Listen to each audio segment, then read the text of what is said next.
EGFC. My name is Soy. Alongside me is Juice, and we are getting ready to wrap up the fall split here of this season. Week 8 about to get underway here. We're starting off with a great matchup out of the Eastern Conference. University of Texas Arlington taking on the UConn Huskies.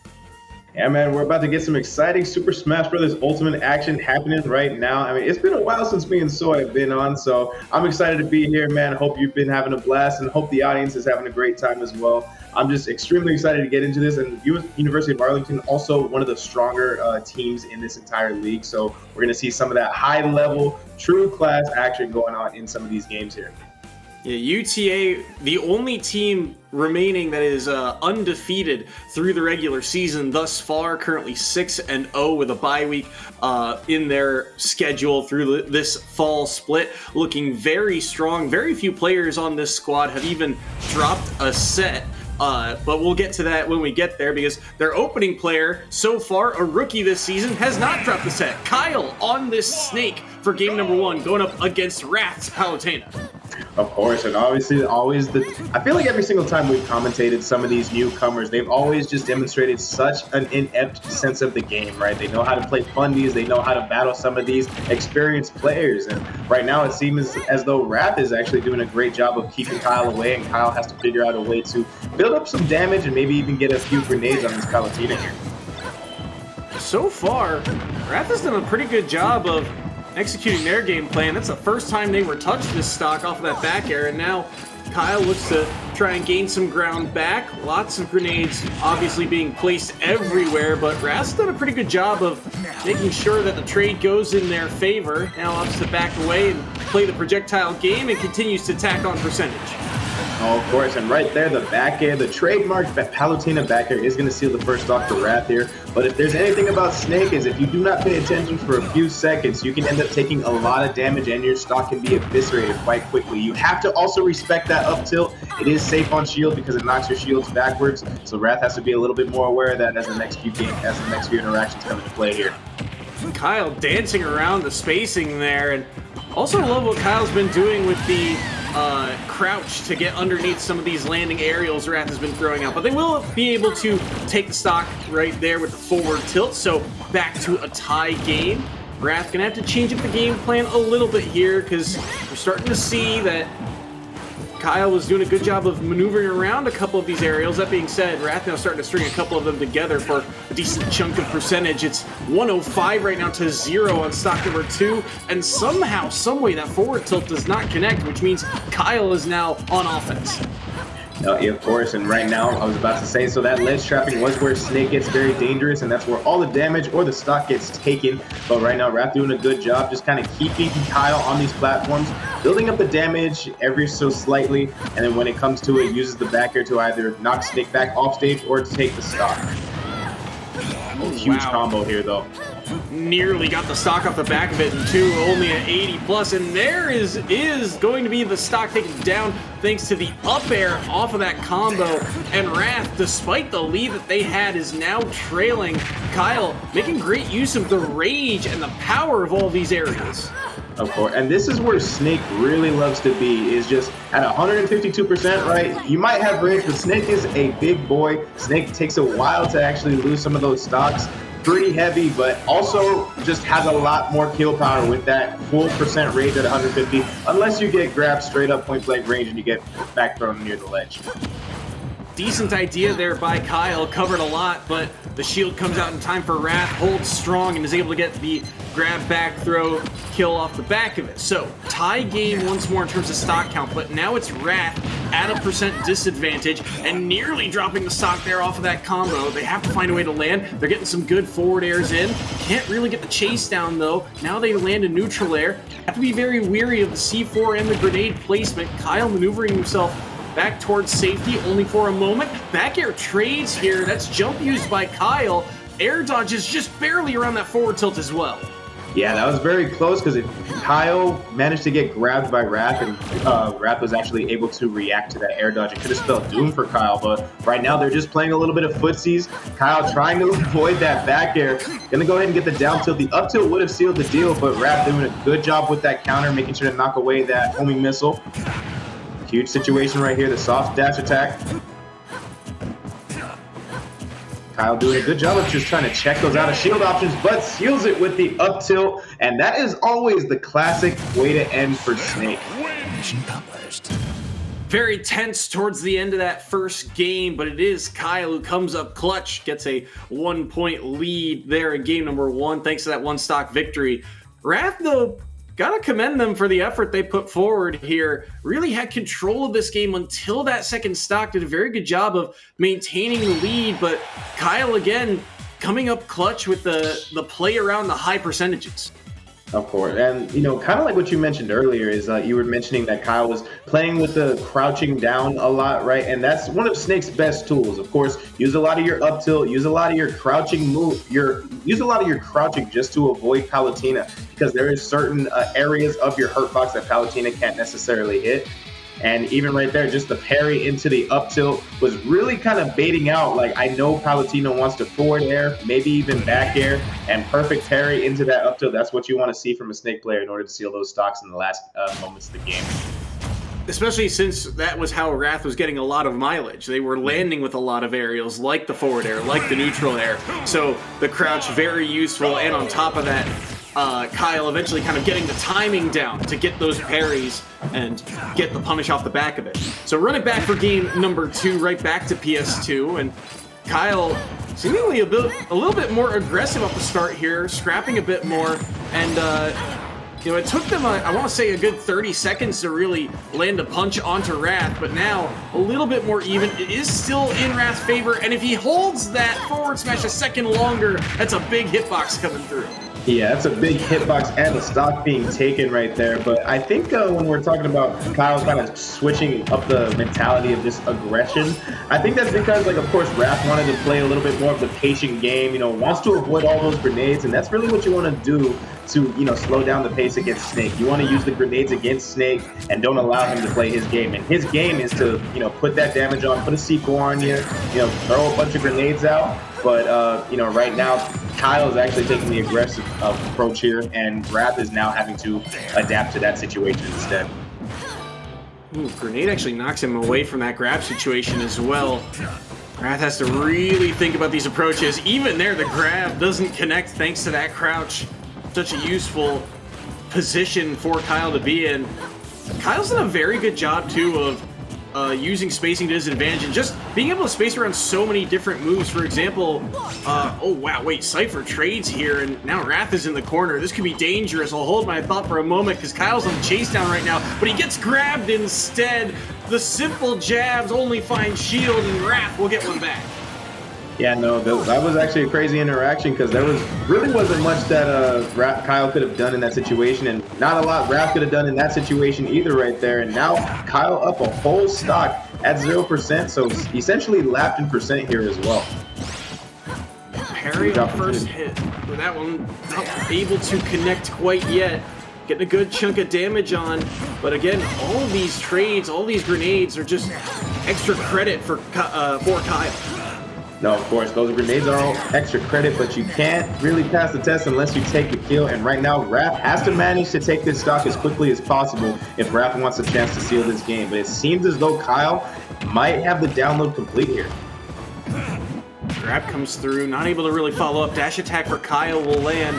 And Wrath is eating a big chunk of damage every time a grab comes through. Is this C4? Yup, that's the back throw, and that's the kill. Off the top they go, and Kyle gets a 2-stock and closes out the first series. Yep, great job right there. I mean, that right when you're stuck trying to parry or maybe even trying to shield a lot of Snake's projectiles, you end up shielding a lot, as you can see right there. And Kyle just doing a great job of playing around the shield, knowing when to grab, and just ledge trapping at perfect opportunities to seal those stocks from Wrath here.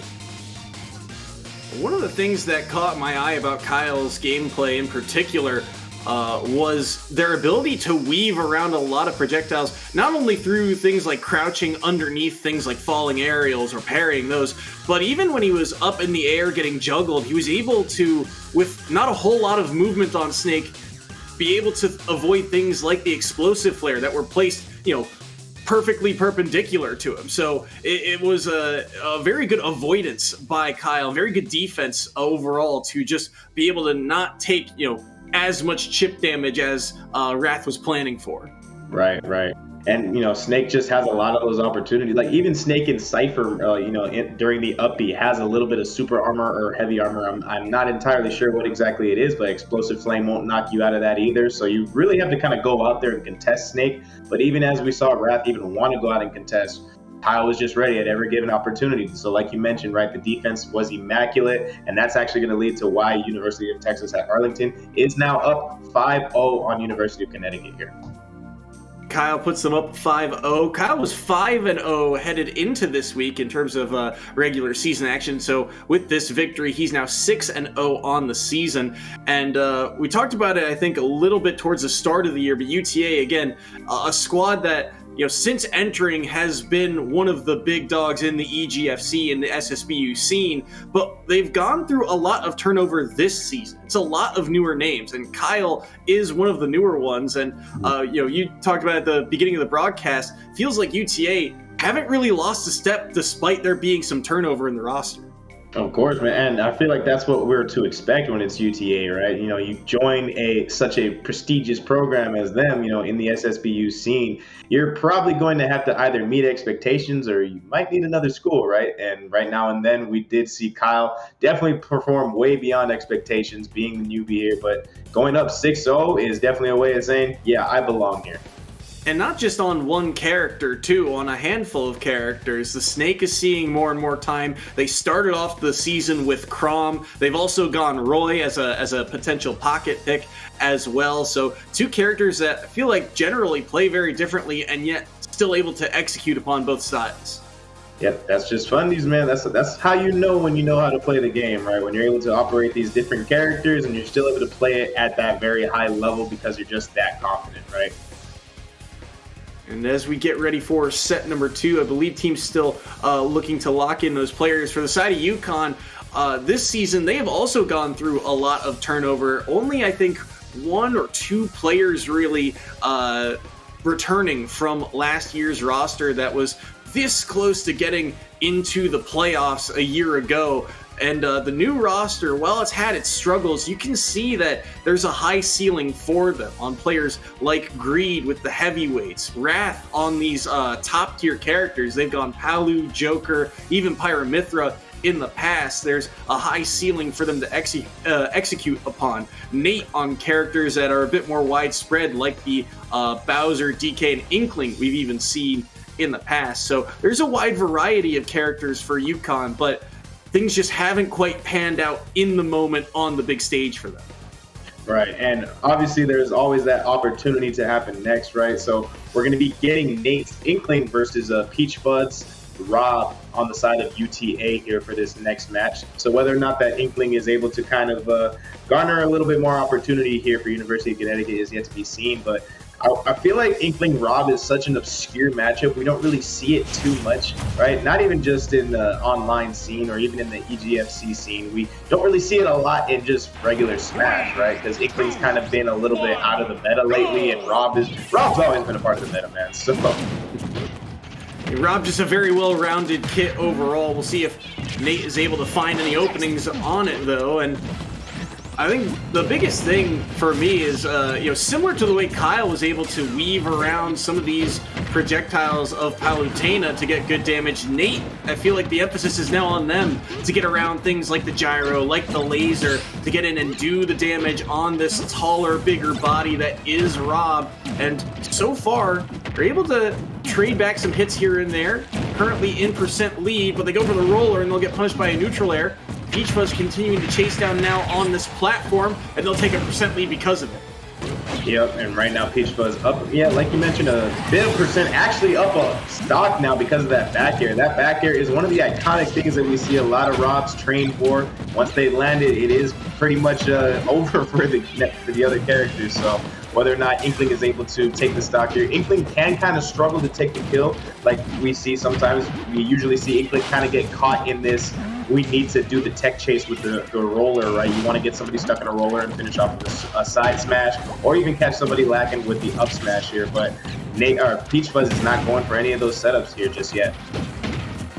We've got the gyro in a dangerous place, though. Look at all that damage. And looking for the up tilt into the up air. Is that the stock? No, not quite yet. Good DI by Nate to be able to survive that. But they won't last for long. They can't snap to the ledge in time. The down air will spike them. And now they try and get a combo once more off of Halo, but no dice quite yet. Peach Fuzz able to get more and more damage on the board on this final stock of Nate.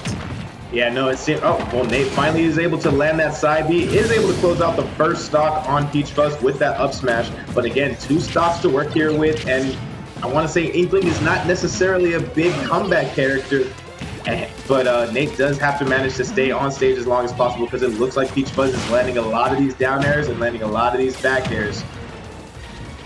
Catching so many jumps as well. Love the ideas from Peach Fuzz here. They'll even reversal them. Nate was going to try and get aggressive there and could not do so. Good air dodge as well by Peach Fuzz back to the ledge to avoid Nate's hitbox. Nate looking for any ground back, but look at this gyro into laser. Has to use his jump, and that's going to be the side B fall down. Peach Fuzz cleans up game 1.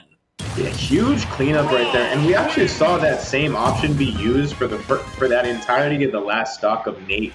The side B is such a lingering hitbox, and Inkling has such a just teleprompted recovery, honestly. So as long as it takes Inkling to get there, Rob's side B lasts just as long, if not even longer, to seal that stock there. Peach Fuzz just played really smart, and then again, you commented on it.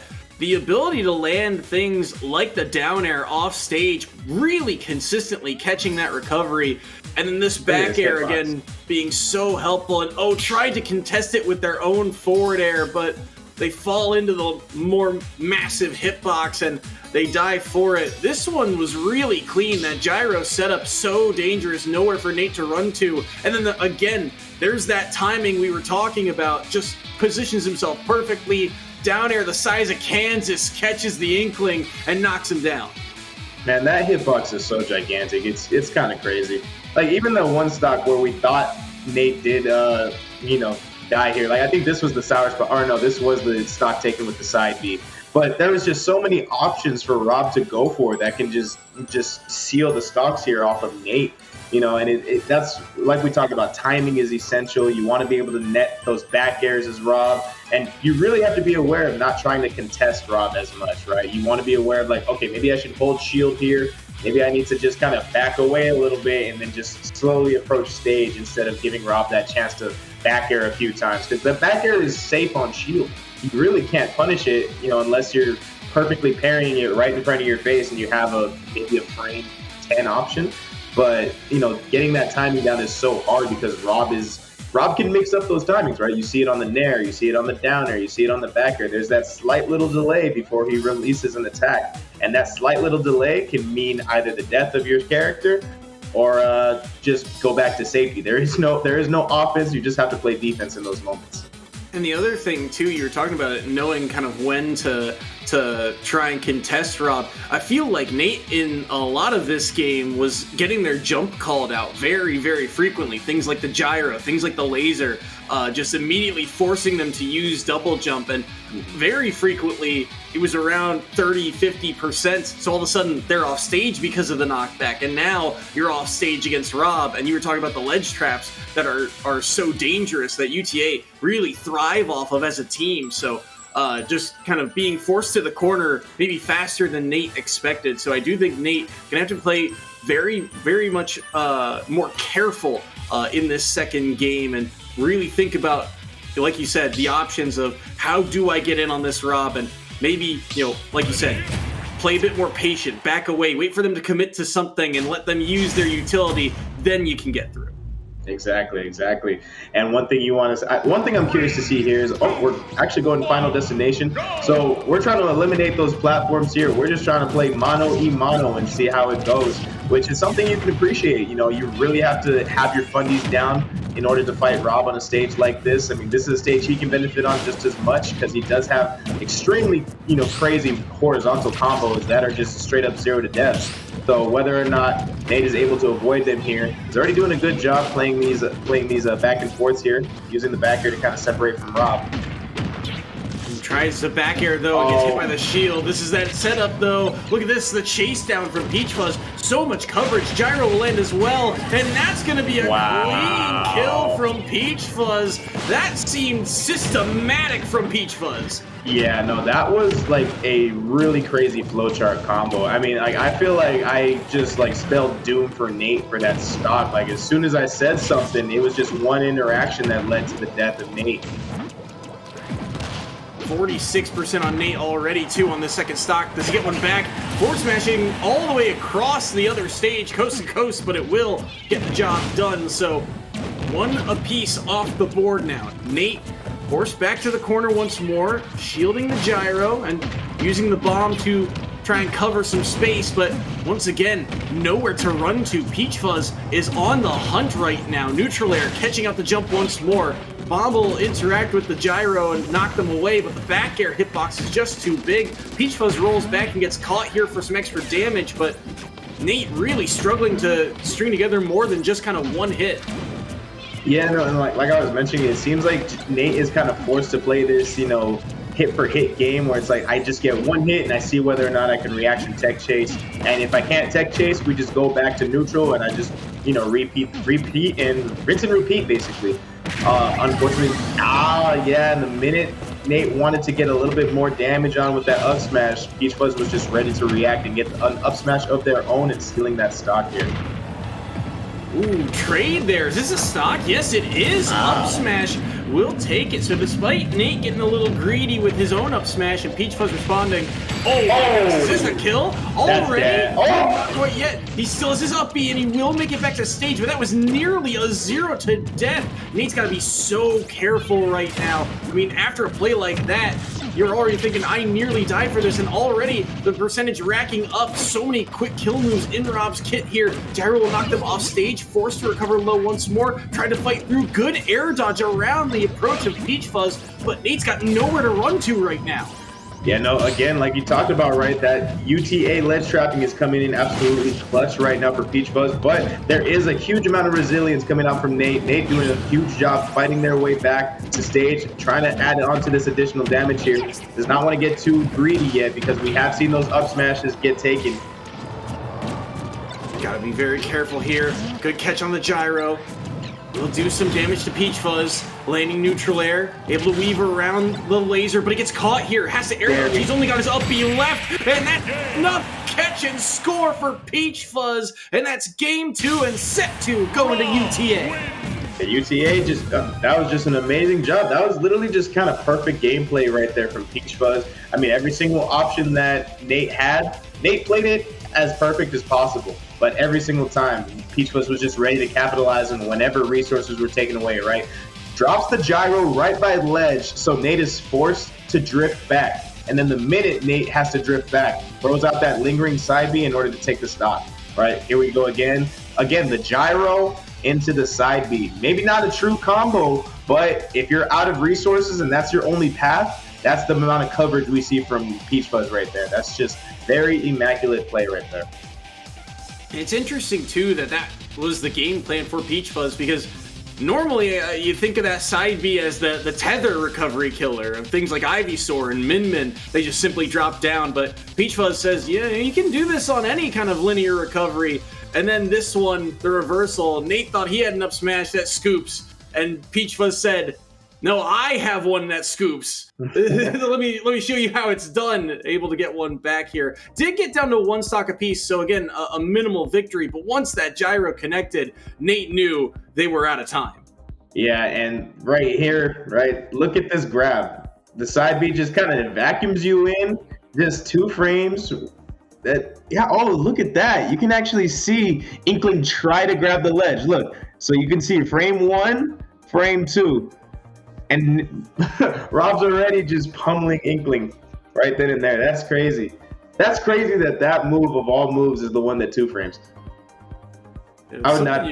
You really do not see, right? Of all the moves, the 2 frame. And we even saw things like the gyro connect all along the ledge into laser. And again, it goes back to the ledge trapping. And just UTA, one of the things they do really well, it's not just ledge trapping. It's the ability to secure stocks. Make sure that there's no time on that hourglass for their opponent. You're not surviving up to 150 against this team. You're dying at 130 at the latest. That's the way UTA likes to play.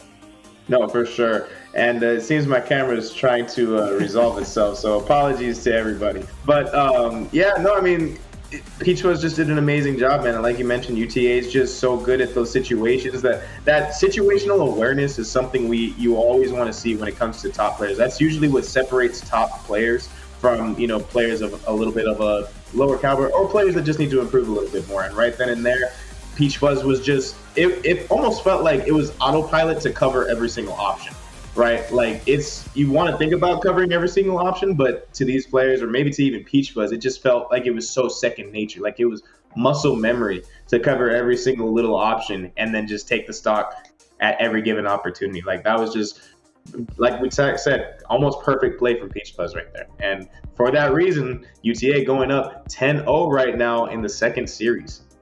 Yeah, looking very, very good right now as we're getting ready for the next set between these two. Already a 10-point lead through 2 sets, so if UConn is going to battle back in this one, they need to find a set victory here, most likely to keep themselves alive. Again, they could, in theory, give up one more set of less than 6 points and still battle back, but you would require a perfect 2 series to try and get over that 16-point threshold is really where things get out of reach. So for UConn, feels like this third set, we talk about it a lot, is a must win for both sides. If UTA want to continue their unbeaten streak, a win here would certainly help there. No, for sure. I mean, again, the way they're playing, it seems like that's might be the case here, but you never know. We could see a little bit of a miracle happen from University of Connecticut. We've seen miracles happen before in these brackets, so I'm never going to say it's not going to happen. But in case in point here, we actually got Greed coming out from University of Connecticut, operating on the K rule. That's a character we love to see. We love the heavies. But we also have, forgive me if I pronounce this incorrectly, but we have Twee, I believe. And Twee is going to be operating the Cloud. So not Tweak, but we got Twee. So could be the same amount of hype, though. You never know.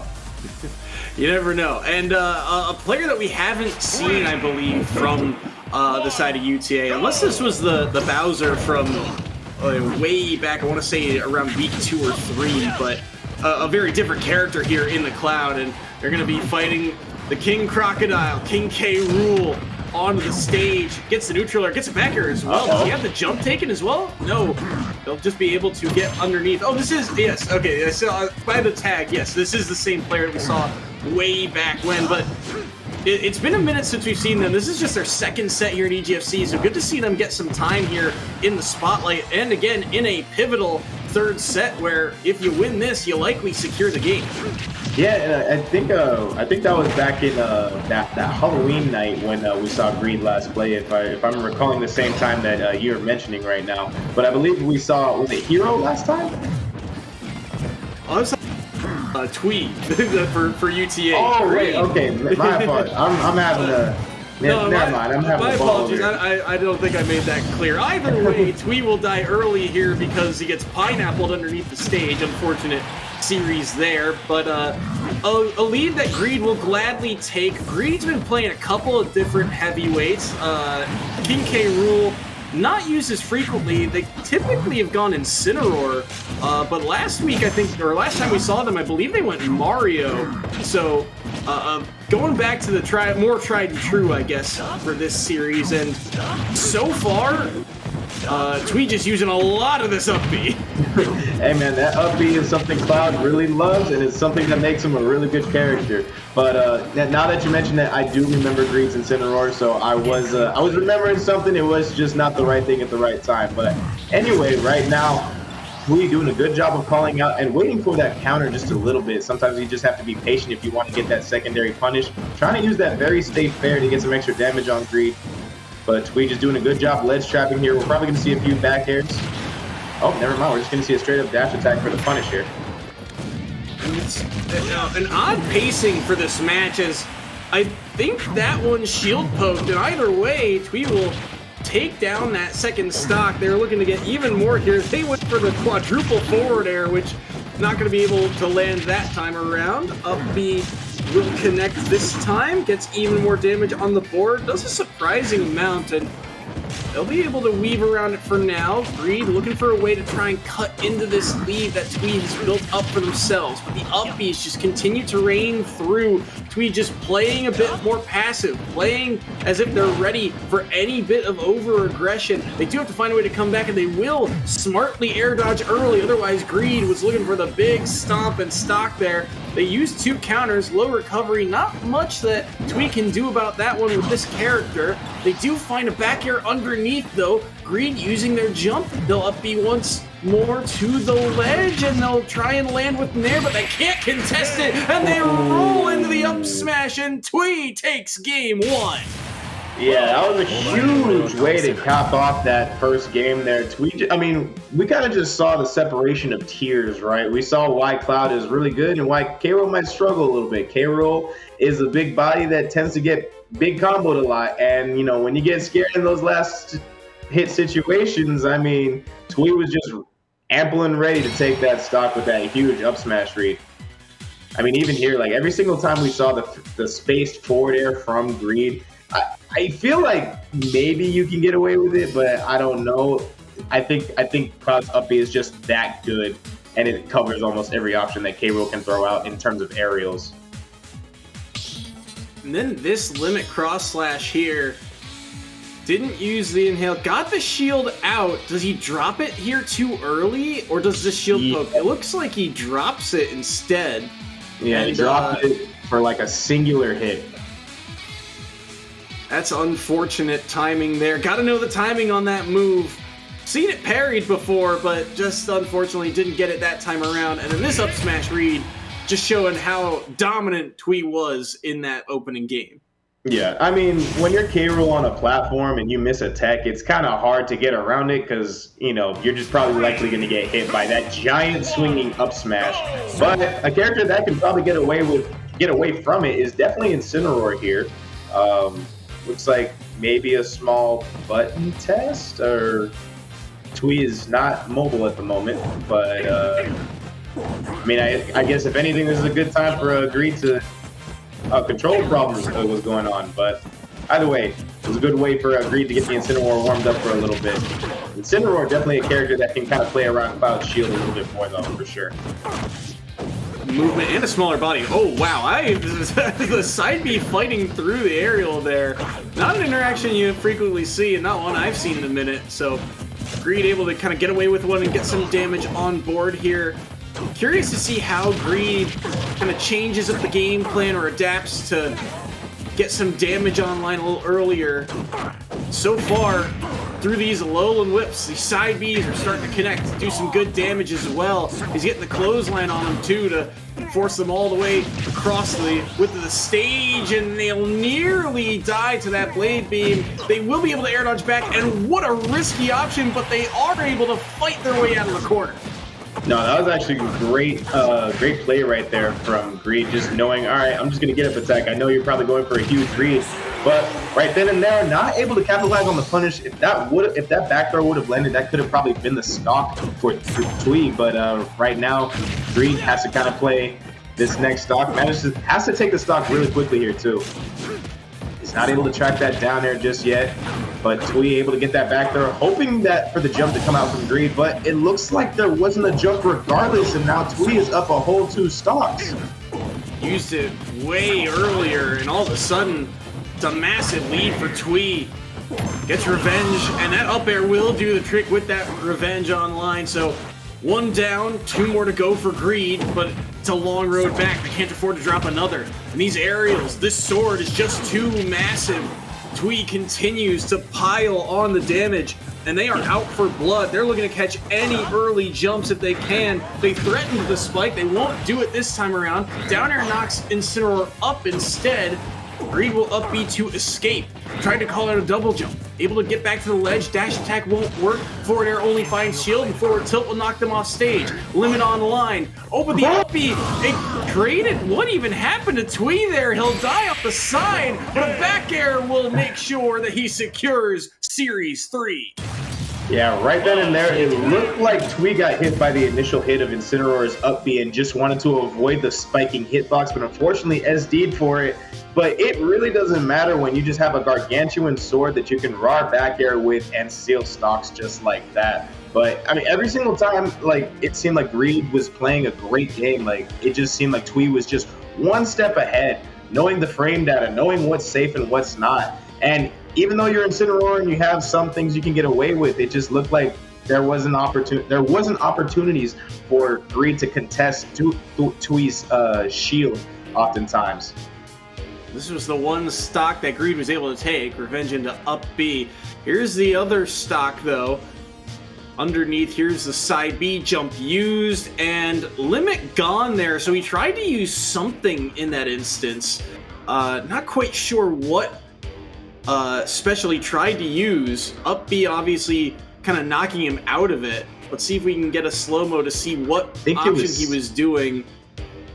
Maybe side B, I think that's the startup of Limit Cross Slash there, the way that sword is kind of winding up, unless that's, like down B, but no, yeah, I think that's like, I don't know, but it looks like, I don't know, man. Or maybe that's just the roll off of ledge, and that's just the hit stun we're seeing right there, because like Limit gets taken away right there, like literally right there. I've never seen Limit get frame perfect taken away like that. That's crazy. And then misses it right there, hopes to air dodge, and unfortunately SDs. But again, right, there's when you have a gargantuan sword like Cloud and you have the frame data back from it, you can just do this and not really get punished for it, especially when you're from the Angel platform. So great showing out right there from Twee.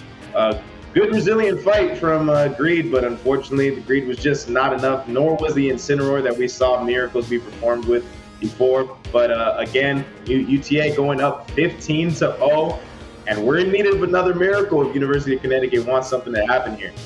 Yeah, UConn would need a perfect next two sets to get to 16 points and knock down UTA, which I believe has been done before, but not against an undefeated squad in the EGFC. So UTA looking mighty fine right about now, feeling pretty good about this lead that they've built up through 3 sets and are well on their way to that continued undefeated record through the fall split. As we hear in our headsets, the next match is getting ready to go. A must-win for UConn if they're going to try and find the victory this week. We get to see a melee battle. Kuyan versus Memphis. Marth versus Peach. Yep, we get to see Melee and Ultimate for a change. And, okay, just to start off, we already see an oddball interaction. It looked like that counter should have hit Kuyan, but unfortunately not. It looks like Memphis is going to go ahead and capitalize on it and get this extra damage. But we're almost at equal percentage right again. And I'm going to be honest, this isn't really another one of these matchups we don't really see too often, because Marth is not an obscure character, but he's one of those characters where, I mean, people just say, hey, Lucina's in the game, so why pick Marth? Certainly one we don't see all that frequently. Turnip snipe back-to-back from Memphis, and that will close out stock number 1.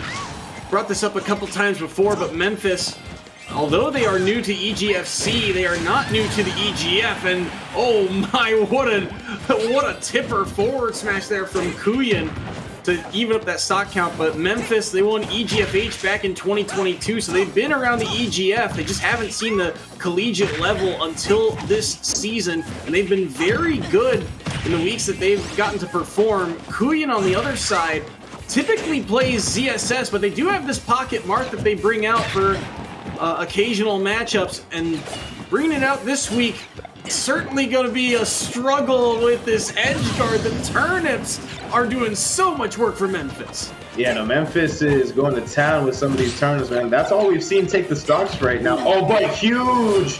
Ooh, that was such a huge combo. I think that's the stock. Yeah, that's the stock.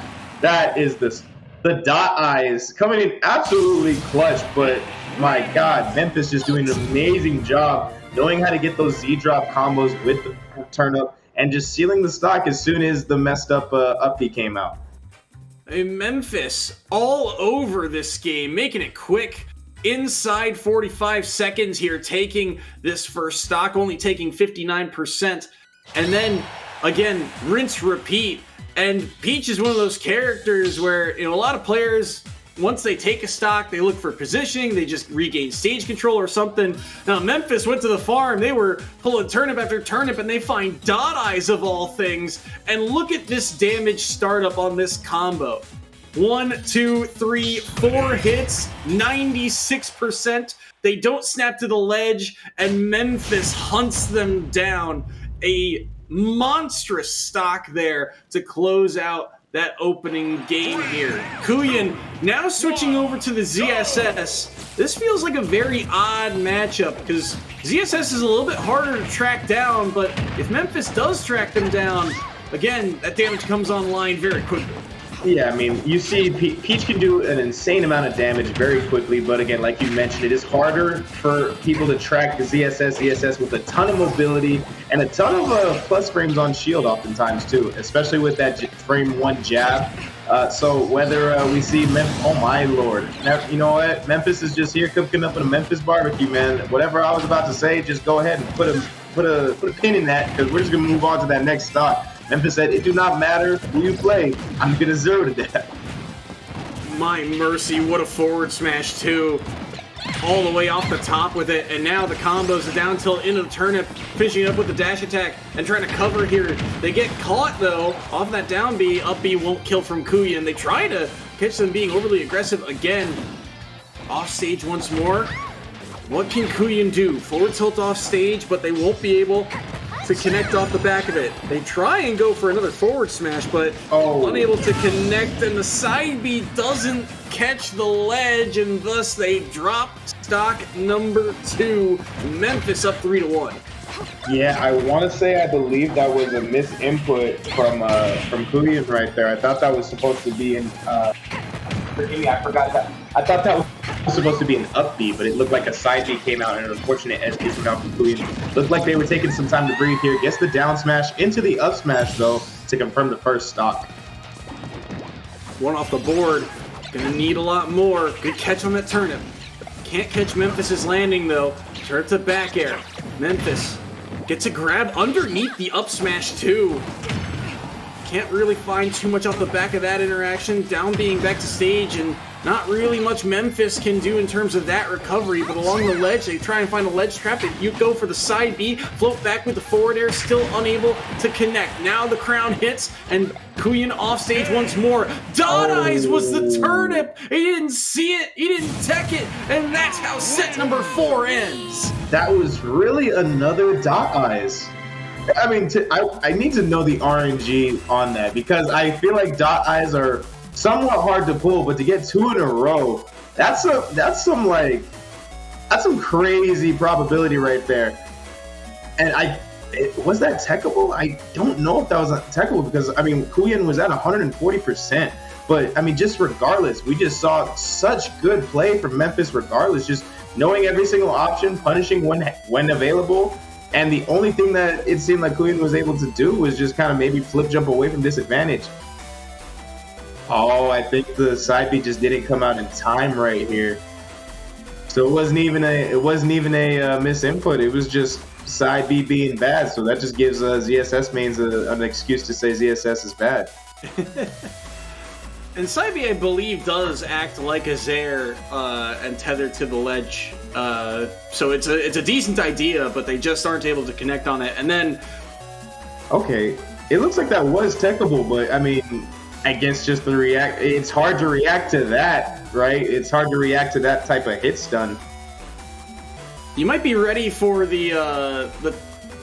you might be ready for like the normal turnip, like a regular, like a winky face or whatever the other turnips are, because those only do a little bit of damage and they don't do all that much knockback. But because it was Dot Eyes and it was 25% more hitting into that stage, that timing becomes a little bit harder to react to and thus unable to do so in that moment. So Memphis tacks on another victory for them. They are now 4-0 this season in sets. So congrats to them. Another undefeated rookie on the UTA side makes a score 21-0 here through 4 sets. So UTA, they will have the victory. We will still play out this 5th and final set, though, for tiebreakers and such down the line. And we want to give everyone their time here on the big stage as UConn, again, while things aren't going their way this season, you can tell that there are those glimpses, there are those flashes of brilliance. Again, it's just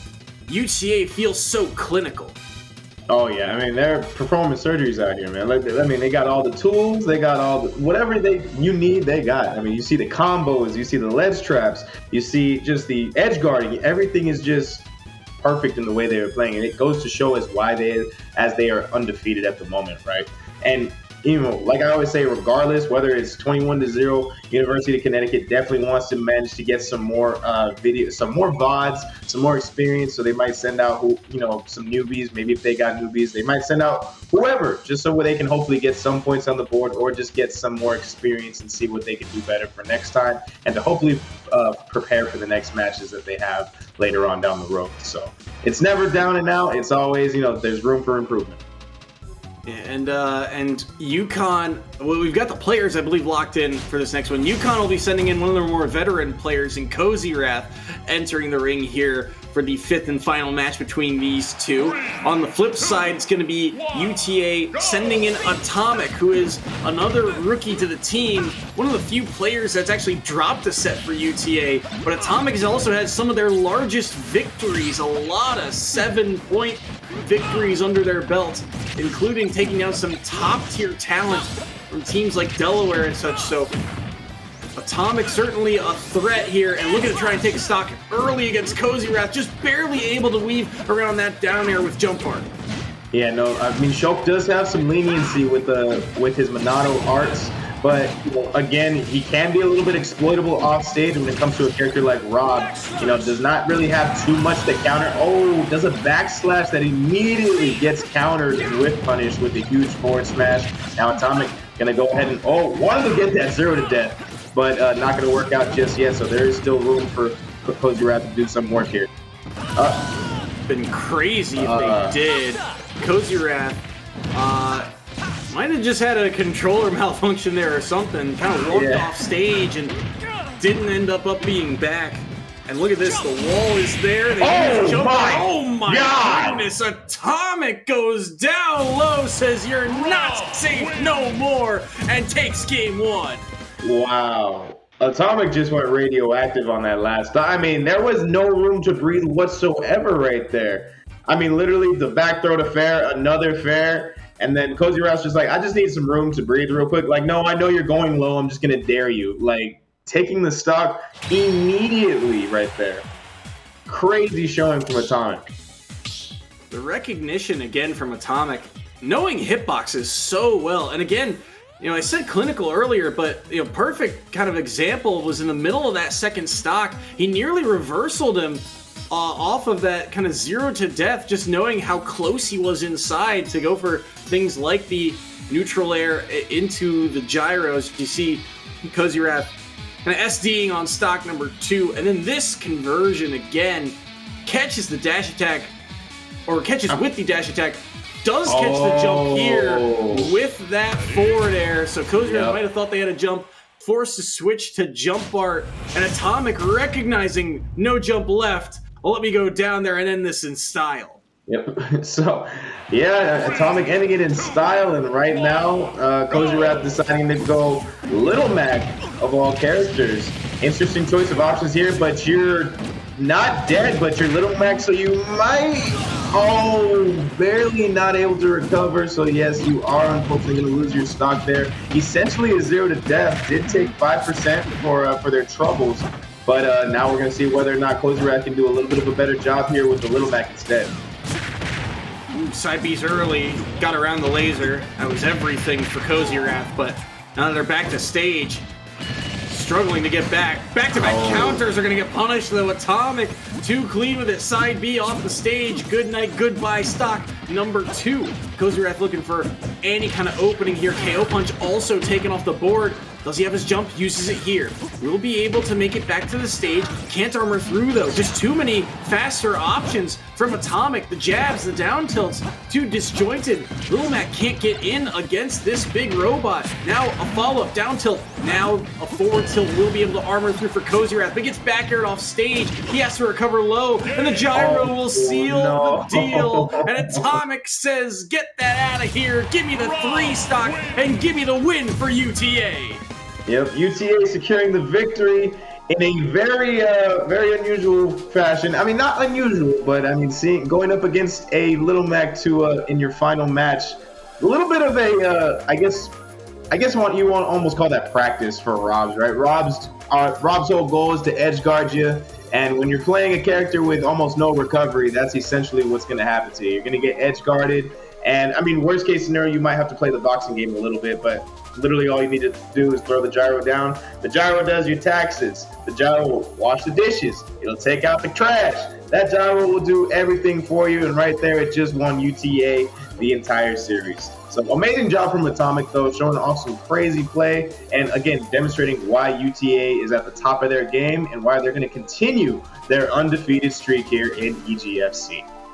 7-0 through 8 weeks of play, plus a bye week into their schedule. They look fantastic thus far, and they'll be your number 1 seed headed into the spring split. But UTA obviously looking great. UConn still searching for their first victory, but again, feels like they're not too far off. A lot of these games, while it did tip in UTA's favor, there were a lot of 1 stocks and 2 stocks thrown about in there, and things got away from them late, but by the time they did, the series was already over. So you can tell that UConn feels like they're this close to being able to compete with the top, and that's kind of been their story since they've joined EGFC, is that they've always had that kind of upset factor about them, but it doesn't come through every week. Right. I mean, like you said, right, there's those little moments where you can see a breakthrough ready to happen, and there's always that room to improve, right? Whether it's labbing out a specific interaction, whether it's labbing out your combos, whatever you got to do, right, to make it to that next level. It's always just maybe 1 or 2 combos away. Maybe it's a little bit of a training room away. It's always palpable. You can almost see it, like it's right there, and that's why these VODs are going to be very crucial and very precious for Connecticut to use in the coming weeks in order to get better and prepare for more competition. Excited to see how they do in the upcoming split when spring rolls around. I think they've got a very high ceiling, but unfortunately, they lose this one. UTA get the victory 29-0, and we've got an interview with one of the members of the Mavericks after a short break, so don't go anywhere. We'll be right back.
It looked like you guys were everything was like muscle memory to you guys. Like every situation was, you guys had it down packed and ready to go.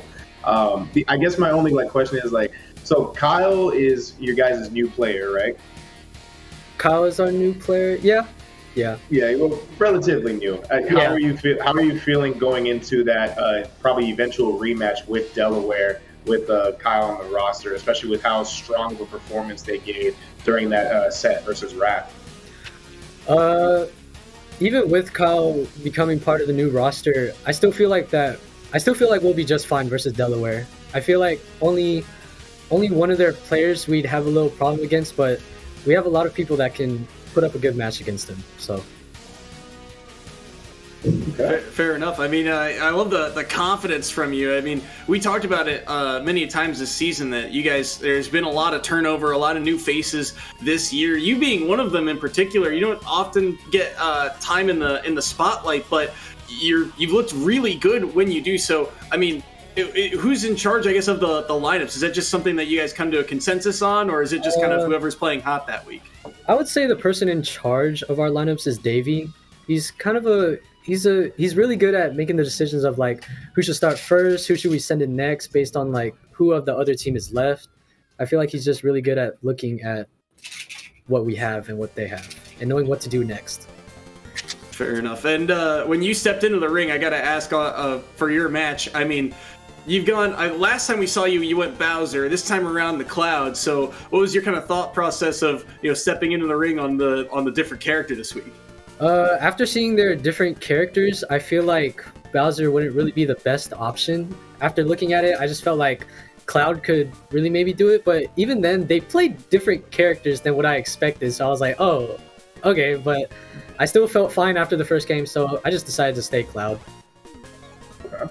So to kind of jump or further go on that point, do you kind of play more so based on like character like counter picks, like based on the matchup, or do you feel like so confident in one character just going in, like especially after how you mentioned that they played different characters than you were expecting and you still performed well and it didn't seem like it bothered you too much with the Cloud? Do you think like you're going to stick to that counter picking type play style, or are you going to kind of stick with the specific character going forward? I honestly feel like it's a mix because while I am confident in just my Bowser, I know that he's still got a lot of tough matchups, so I definitely will have some counter picks in my pocket just in case anyone gives me some trouble for that one. Makes sense. Fair enough. All right. Thank you, Tui, for joining us. Our last question for you here. Is there anyone you would like to thank or shout out? Floor is yours. I'd like to shout out my fellow UTA players. We always practice a lot, and they've definitely made me a lot better ever since the semester started. You can see Kyle back there knowing he's that guy. But I'd also like to thank my brother Tham. He used to be a UTA student, but he graduated, and he honestly taught me a lot about the game. So I'm really thankful for that. So thank you, Tham, and thank you, Knees. But yeah, I also want to thank UTA for having me on the team. It's been a pleasure. It's been really fun, and I'm not stopping anytime soon.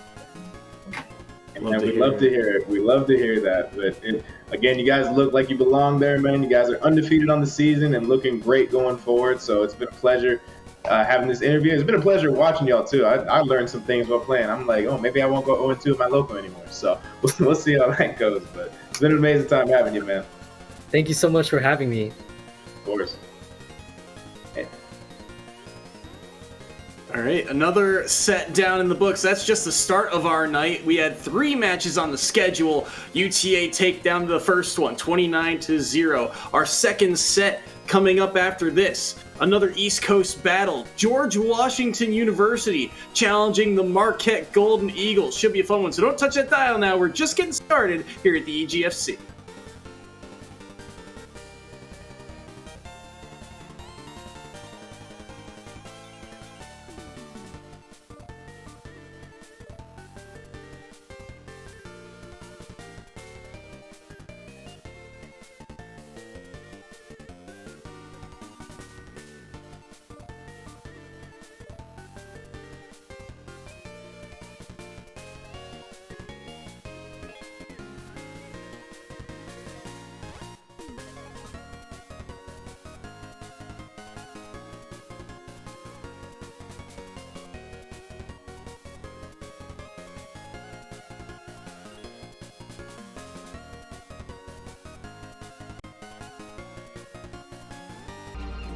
For and with others.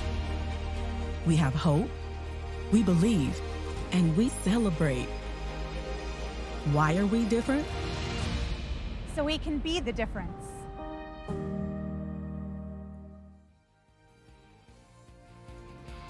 Welcome back to the EGFC. We're getting ready for set number 2. My name is Soy, alongside me, Juice, and we're getting ready for George Washington versus the University of Marquette. The Colonials and the Golden Eagles about to go head-to-head.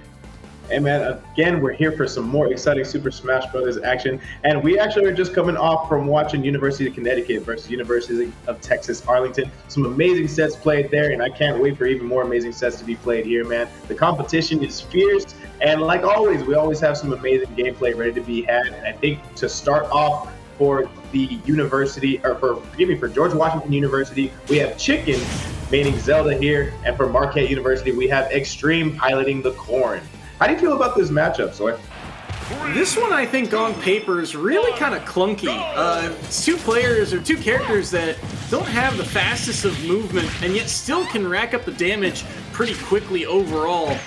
Curious to see how they'll opt to try and play things out. Chicken, a newer face to the side of George Washington, but they've had their moments where they've gotten some good points on the board. A lot of set threes for them, so a little bit longer of matches for them. And Extreme, one of the players that's been on Marquette for a couple of years now, so they kind of know what to expect here from the EGFC. And right now, they are at a slight disadvantage, but it is still dead even between the two. Yeah, dead even, and a little bit, like you mentioned, a little bit of a slower paced game here. Zelda can kind of control the pace of the game a little bit, of course, as she sets out that Phantom.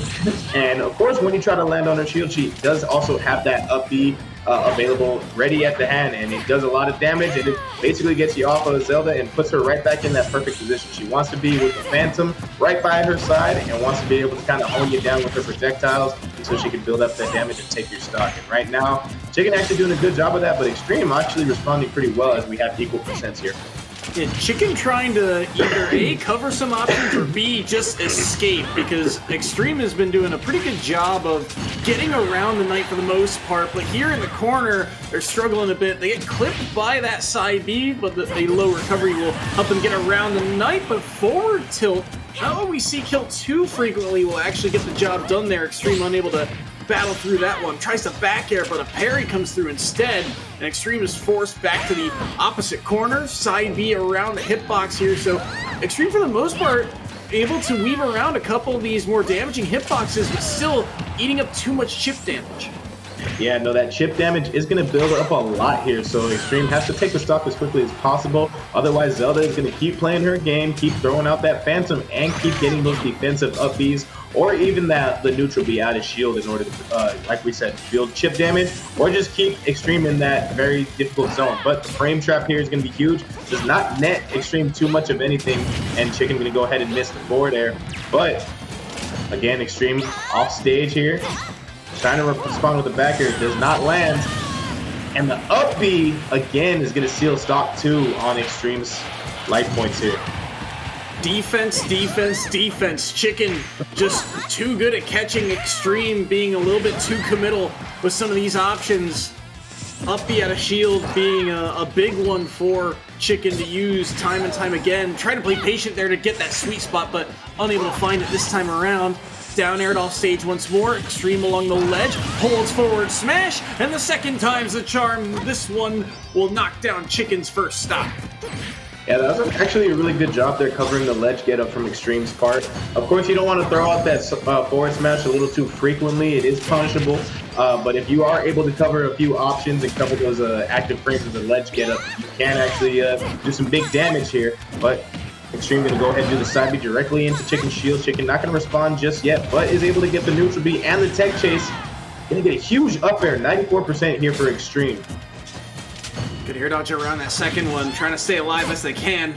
Dash attack to knock them away for the moment. Rapid jab, only got around it. That's a down air into the up air, looking like Joker, but it's Zelda this time around to take down game number 1 and put the Colonials on the board. Yeah, no, a very weird and obscure area right there. When you're kind of doing that finishing jab, you really want to you kind of have to hope and pray that your opponent does not, jump over it. You kind of want to hope and pray that they try to attack you premeditatively. But right there, Chicken did a great job of just kind of approaching. Here, of course, we see the up B to finish off that second stock on Chicken's part. And then, of course, we see the neutral get-up catch right here coming out from Extreme. something we might want to see more of in game 2, of course.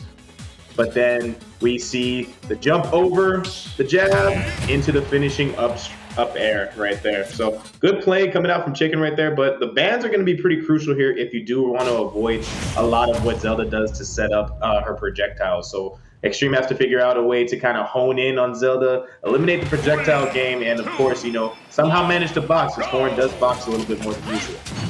You opt to just run it back here for game number 2. Extreme hoping to get in a little bit better and do a little bit more damage when they do. I do like the way Chicken is playing in terms of just zero hesitation in terms of the defensive plays. The moment that Extreme, overextends, they know exactly what they want, be it an up B or something like down air, up air. It is no hesitation, no wait time, immediate punish and go. No, for sure. And right now, we did see a little bit of some leeway here from Extreme. Extreme doing a little bit more of a double jump bait to kind of counteract Chicken's defensive options, whether it be the up B, neutral B, or the grabs out of shield. But right there is unfortunately going to get hit by the first up B. Able to air dodge away from the Phantom, trying to get that nair out of shield. Ooh, and it's going to trade with the forward air with that side knee, but still able to survive somehow. Good counter, but kind of in a bad situation here. Gets forward thrown off stage yet again. And of course, we're going to see the Phantom get set up yet again, and it's going to take the first stock from Extreme. Chicken going up a stock again. Fully charged Knight, so dangerous, covers so much. Covers the hanging onto the ledge, and then the sword swings upward and takes down that stock. Look at this down air into up tilt. Not able to get too much off the back of it though. Up B's back into Extreme, going for a ranged option. Force off stage once more. Chicken was getting aggressive. They wanted to go for the spike there. Won't be able to find it. It's a down throw into the up air, and that's good night, goodbye stock 2. Extreme trailing 3-1 here. They were able to find one stock last time, but the Knight's gonna help with the damage. Look at this on the platform. So much damage already. 58 in that series onto Extreme. Yeah, no, it looked like Chicken was going to finish off with something strong right there, but just going to play it, rinse and repeat like usual. Going to keep Extreme at bay here. Gets the fully charged forward smash read as Extreme got a little too greedy getting off that ledge, trying to attack on the offensive, but sometimes with a little bit of defense comes a little bit of offense, using that offensive forward smash to take that third stock. Chicken going to go ahead and put George Washington University up a good amount here in the first series.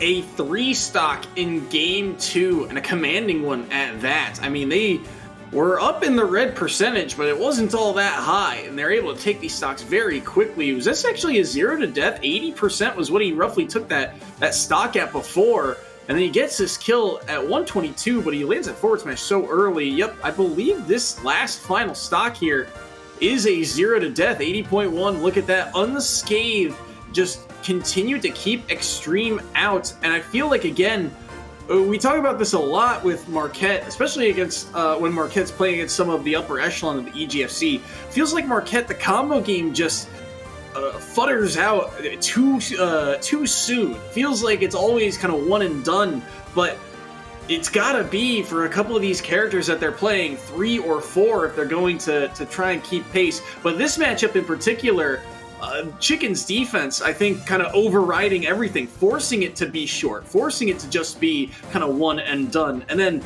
again, you touch Zelda's shield, you're going to eat a lot of percent for it.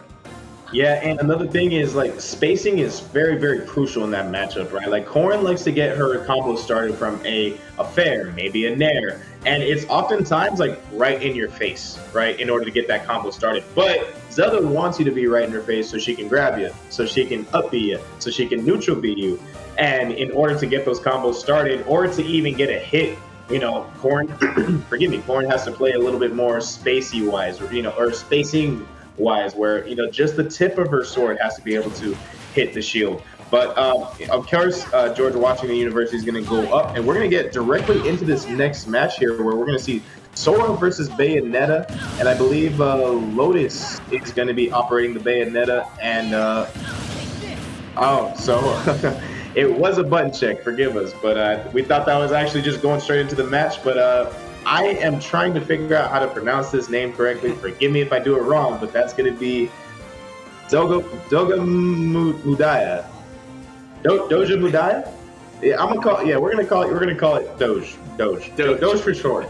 Doge All for right, sure. well, all right, we'll ride with Doge. Doge, as we've seen him a few times this season, not a ton. He's 1-1 thus far on the Sora, like you saw in the button check, and like we've seen this season. So good to see them get some time in the spotlight here. Lotus, a player that has gone through a couple of different characters. The Bayonetta was one they brought out early in the season, but we haven't really seen in recent weeks. It was a lot more of Joker and Kron into that mix. So a very aggressive style brought to the table by Lotus, a very combo-centric one. Can they land those combos here against this Sora is the question.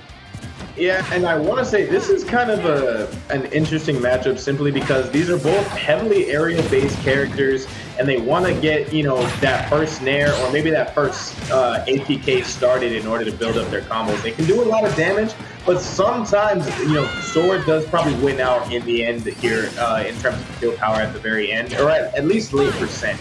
So it is going to be a little bit of a curiosity to see, you know, how exactly both these players approach the matchup here. Of course, Sora also having a bit more of a grab game than Bayonetta. So again, whether those stray hits come into fruition here for Lotus is going to be kind of huge. Big thing in the back of my mind too. Oh my, no time to react to it. Forward smash. We'll take Doge, or we'll have Doge taking that first stock off the board.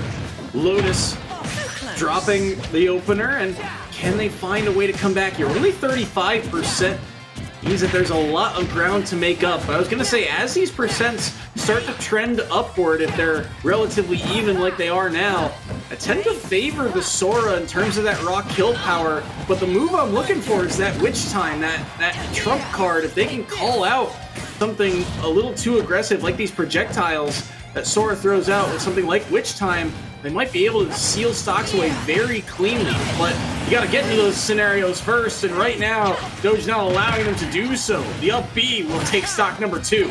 Yeah, no, Doge doing an amazing job right now. Lotus just unable to build up any sort of damage whatsoever. And like you said, we want to see a little bit more of those witch times coming out from Lotus. But every single time Lotus is throwing out a witch time, it just seems as though Doge is just kind of waiting for that to be thrown out. And the one time that Lotus did have a chance of getting that forward smash to convert into a kill, it just did not work out. Barely missed space and unfortunately missed. Here, Doge again playing with that nair, playing with those fair 1-2-3s. Not able to react to it just yet, but huge opportunity here. Nair's out of the ice, but I think that's a little too low.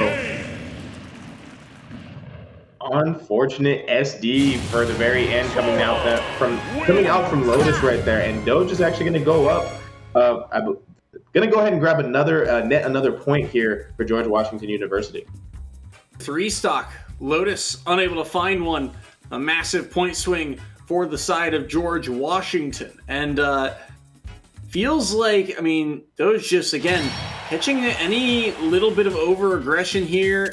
Again, no real solid hitbox connecting there, and thus they're able to punish with the up B. And this last stock in particular, I think they just end up mashing Nair out of the freeze, and they've already used a jump and their up B, I think, to just get over there, and thus they're kind of out of resources by the time they are able to mash out. They have to do something to get back to this ledge, but the fact that they were, you know, trying to get out of the freeze means that, well, the wrong option comes out instead, and thus they drop that final stock. Sora stays in, obviously after getting a 3 stock. George Washington, you know, if it ain't broke, don't fix it. But this time around, Lotus is changing over to the Ike, which we have not seen from them thus far this split.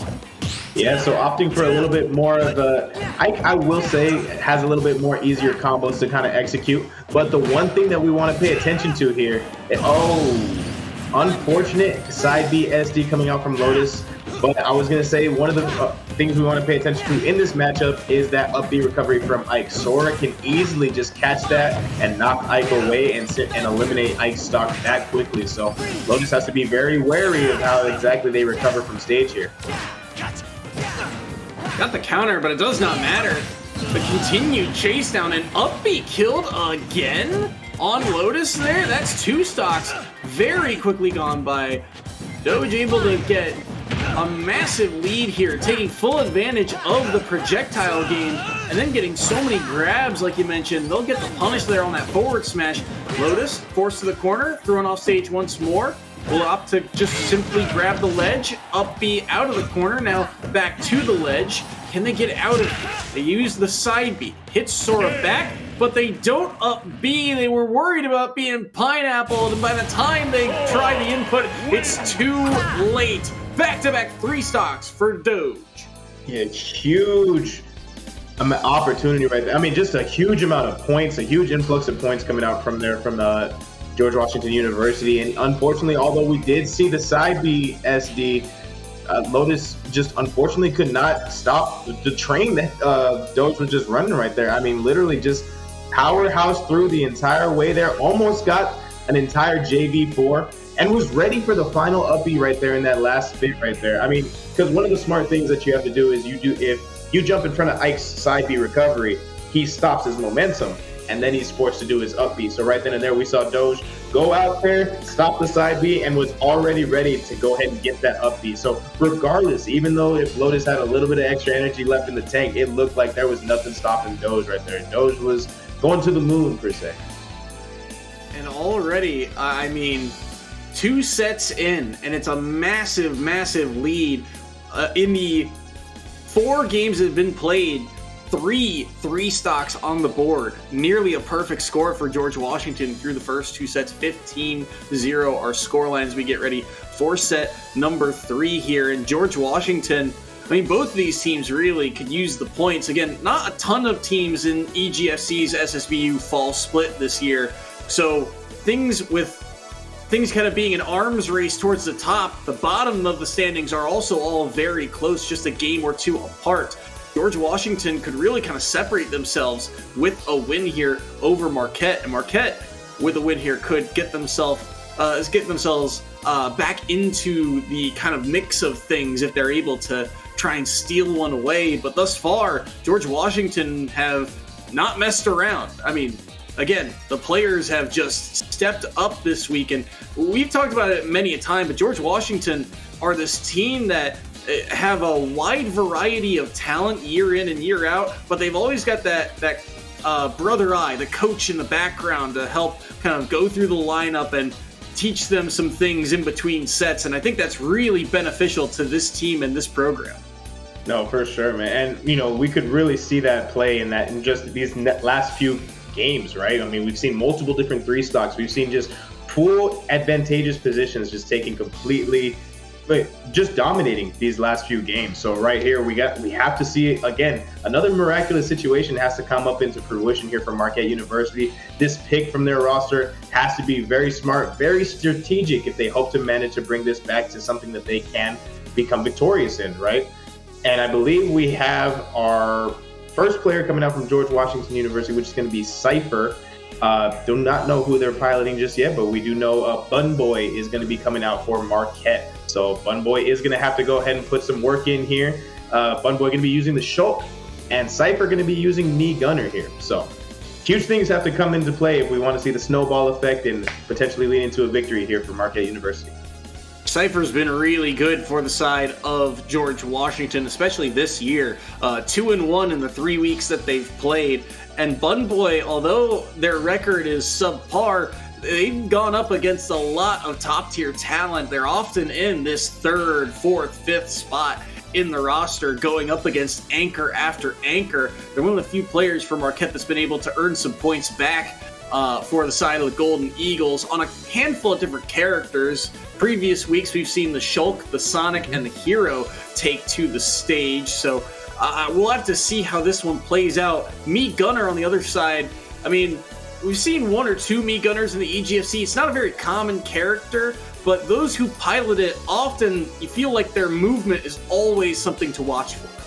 Oh, for sure. I mean, with Me Gunner, right, there's just so many explosives to deal with. I mean, in a sense, it's depending on the kit, right, it can act kind of like Zelda, where there's just constant projectiles just shooting out at you, and you have to somehow make your way around them. And then once you finally make your way through the projectiles, you fight the final boss, which is the actual player, right? So all these projectiles are the mini bosses that you have to kind of knock away, avoid all the chip damage, and and then somehow find your way in. And I think a big part of that is exactly what Bunboy starts off with, is the speed Monado art. The speed Monado art is going to do wonders as long as they can kind of keep that going and use that in order to eliminate distance from... Oh, sorry, I got a little captivated just watching all the projectiles come out. But Bunboy's going to have to use that Monado art in order to get away from a lot of these projectiles from Cypher. Now, although he ate a ton of damage for it, I actually liked the move there from Bunboy because he was into shield art off stage, so the immediate switch to jump art just to say, hey, I'm not sure how far I'm going to fall here in this kind of change of arts, so let me just make sure that I can get back to stage. And even though he eats a ton of damage for it, better to have your stock than not. Good counter here will get some damage on the Cypher. Can he go through and fight jump art? It actually clanked with something there, and he'll die for it. Cypher is able to take this first stock, but he's only at 83%. Yeah, I mean, literally, well, 98%, so now Bunboy has to somehow manage to take the entire stock. Whether that's going to be a straight aerial, I think that, yep, that's going to be a straight forward air, just jumping right out there. You got to contest it sometimes. Don't give them any chance to think. You just want to take the stock. But here, of course, we're switching right back into the speed. Grab out of disadvantage here coming out from Cypher 2 times in a row. Going to go ahead and bait out the counter this time. Oh, another counter. Another one baited out, and this time using the side B to get around that charge shot. And this is kind of the mind game Bunboy has to play in order to try and get in, get damage. Buster Art going to do some damage, but unable to really do a massive chunk here. The Cypher maintains their lead, but this is the classic, sword versus range. Whoa. How does Bunboy get in? And even when they do, Cypher is kind of ready for it. They take that stock thanks to the charge shot, and all of a sudden, 55%. This is a pretty substantial lead for Bunboy to try and overcome. Yeah, no, huge lead for Bunboy to overcome. And I think that stock was taken because as soon as the Monado art changed to speed, Cypher managed to shoot the full-powered neutral B. And that thing is pretty powerful at full charge. And if you're not expecting it, especially after switching from your Monado, you could not be BIing correctly. So right now, a huge situation. Uses the counter yet again. That's not going to, the up smash is not going to kill just yet. But I feel like Bunboy has to be very wary of just using that counter too many times because it is one of the worst counters in the game, and unfortunately for Bunboy, just going to get chased up on there into the ceiling and is going to lose the third stock right there. Huge actual play coming out from Cypher. Big plays from Cypher extend George Washington's lead here. And, I mean, this first stock here gets taken, and then stock number 2, good answer back here by Bunboy. Only at 34% when they get that runoff forward air, the Shulk Classic. But then, again, the game just became about how does Bunboy get in? And the answer was not without damage. They just ate so much damage from projectile after projectile. And Cypher, again, similar to what we talked about with Chicken, there was no hesitation in the defensive options. Down throw into up air, or simply just placing the mine immediately. There was no hesitation in their rebuttal. For sure. And one of the biggest things as well is like when switching through those Monado arts, you kind of have to pick and choose. Like, do I need to Monado art here, or do I air dodge in those precarious situations? And that's kind of what we saw that took the last stock on Bunboy's part in game 1, where we saw Bunboy trying to cycle through the Monado arts, but Cypher just chased him up there, took the stock with the up air because it was taking a little bit too long to pick which Monado art they wanted. So good counter here to start it off, though. Has to be wary. Again, has to be wary of how many times they use that counter because Cypher has adapted and can optimally punish. And again, the distance that counter gets them is not all that much. And thus, if you're going to actually get some damage on the board with it, you got to be up close. Such a challenge for Bunboy. Buster Art used to knock them off stage. Answered right back. And Cypher playing the ground very well, just saying, hey, you have to land at some point. You can try and jump in all you want, but you've got to touch the turf at some point this match, and a down tilt will actually take stock number 1 here. Bunboy actually gets caught there by a charge shot, and all of these missiles continue to pile it on. 45% now dealt to Bunboy. Jump art used. Now Smash Art looking for any kind of answer. Neutral air will knock him away. He'll hold shield, but get caught by the missile again. Backslash gets him to center stage, but it will not find the mark, and Cypher stays hidden underneath these platforms. Yeah, those platforms just provide you with a nice little cozy shelter to throw out your weapons and kind of just wait for the option, right? So every single time, Cypher's just kind of baiting Bunboy each and every time. A huge side B all the way from the top of the ceiling right there. But I want to say, Bunboy's doing a lot of options that have high risk. A lot of backslashes, and we're seeing, but these can all be baited out and they can all be punished properly if Cypher is in the right spacing, which we've kind of seen in the last few interactions. Pulls in. Wow, able to jump out of the smash multi-hit there. Shielder gets blocked. Now runs in with speed art, tries the forward air away, but won't be able to take the stock quite yet. Back thrown off stage. Does he have his jump? He'll have to just simply jump back to stage. Now uses jump art. Will be able to land around that forward smash. Run off forward air incoming, but the up B is too quick. Snapping to ledges, Bunboy will get another forward air, but it knocks them back to stage. Smash Art to get through, but it puts them in kill range, and the full hit of the forward smash takes them down. That's a 3-stock again for George Washington. Another huge 3-stock coming out from Cypher right there. Again, just playing absolutely perfectly, using the platforms of PS2 to their advantage, and every single time just putting themselves in a proper position to punish that counter and doing what's necessary. Or, you know, even just anti-airing the jumps. We saw a lot of jumps coming up from Bunboy. I mean, we, like you mentioned earlier, Soy, right? Every single time that there's an option, it seems as though Cypher's just ready for that second layer. And even right there, we saw the Smash art, the Smash Monado art come into play. We saw the other counter, but again, when you're that far away from Shulk, you can just kind of wait for Shulk to go right through his little portal and then take that stock nice and easy. I mean, a full-powered forward smash with Smash Monado arts at 104, that's more than likely going to kill Shulk regardless of where he is on the stage. So great option choices from right there from Cypher. And unfortunately, Bunboy going to go down, and I believe that's over the threshold, right, Soy? That is indeed well over, thanks to that 3-stock. And again, in 6 sets, George Washington are having a historic day, or at least are on pace for it. They've got 4 3-stocks in 6 games played.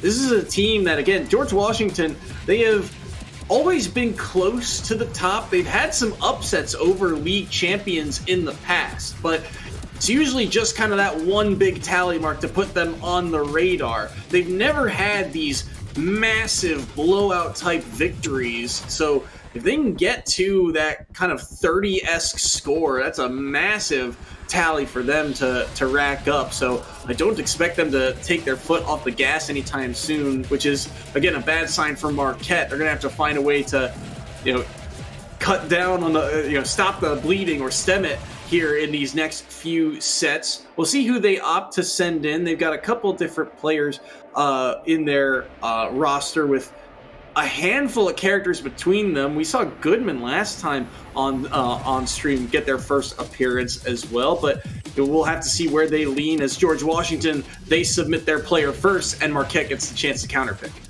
Right, and I believe we saw Calamari getting ready and prepared for the side of George Washington University. So the counterpick has to be pretty huge, especially if they want to kind of cauterize the wound, right? I mean, we saw a lot of bleeding. It's a lot of 3-stocks. It's almost like when a boxer is, getting called out for their name, it's like 14 wins, 14 knockouts, right? That's kind of what George Washington is going for. They're at 4 different 3-stocks in 6 different games, and they're trying to keep that tally going. They're trying to hit that 30 mark. As you said, of course, Marquette University has to stop them at all costs. They want to give them that fight. They want to manage to get some points on the board, and they want that extra experience regardless of the thresholds off the board. They want to be able to show that they still got some fight left in them, and I believe they do for sure. Calamari locked in as the next player for the side of George Washington.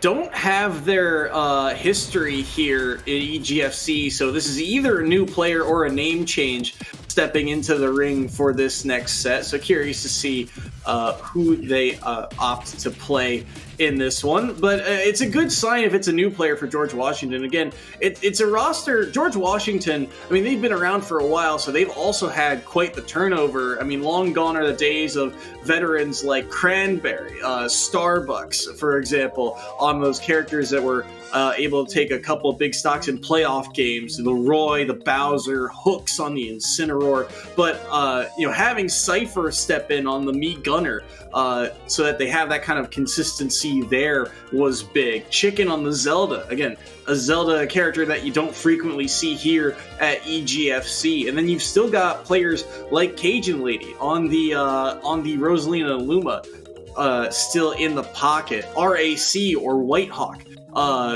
Potentially players that we've seen a lot more of this season, but there's a lot of depth to George Washington's lineup. Very frequently, it's a roster that fields not just 5, but closer to 10 or 15 players, and we haven't seen that many this season. So to see a newer face get some time in the spotlight is good, especially at the end of the fall split here.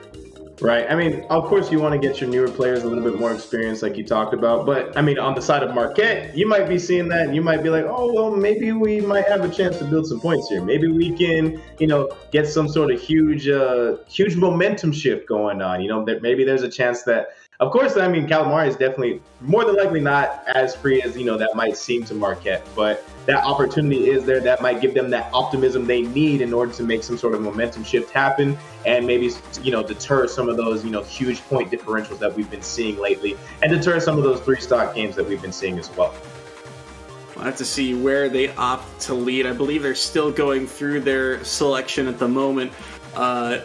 Again, the story for these two teams this season thus far, is that George Washington only 1 win under their belt this season, but a lot of these games, they've had a brutal schedule. Again, with not as many teams in the SSBU scene for this split, it's been a lot about kind of the top 3 of the EGFC dominating week in and week out, and then of the middle of the pack or bottom of the pack, who can kind of step up or rise up and be that next team to challenge the upper echelon. And George Washington, with 1 win under their belt, feel like they might be that team, especially if they can come up with a victory of magnitude here against the Marquette Golden Eagles. And Marquette is a team that also has been through a lot of turnover. For them, a lot of their stars of old have moved on. Players like Spencer on the Nest, players like Dwizar on the Yoshi that we haven't just seen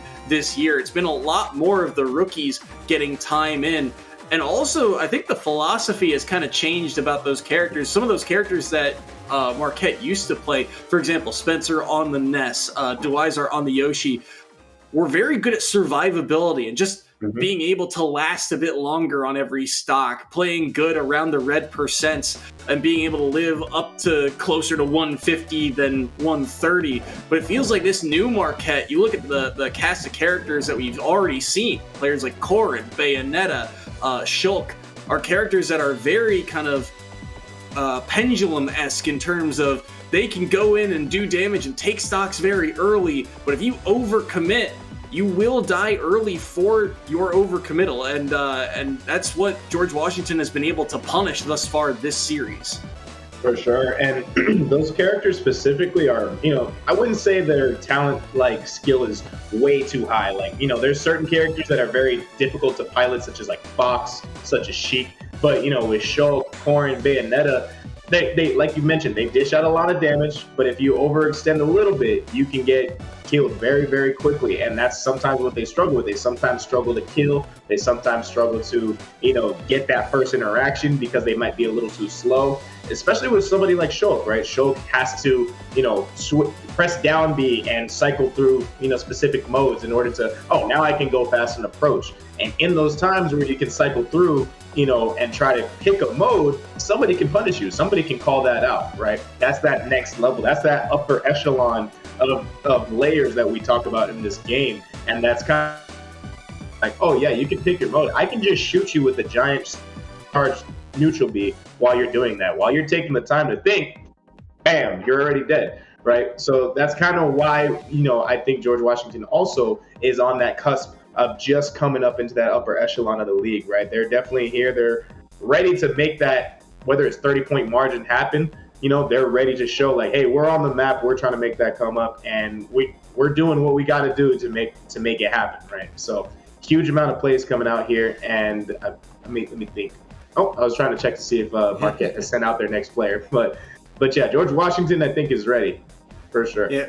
Well, we got the update. Unfortunately for the side of Marquette, they were unable to field a full-fledged 5-man roster this week. So it will be this third set is the kind of final one of the night for this matchup in particular. So it's a forfeit victory for the side of George Washington. They get to keep the points they've earned, but I think they tally on. I think it might be about 10 or so that gets tacked on. I'm not 100% sure how a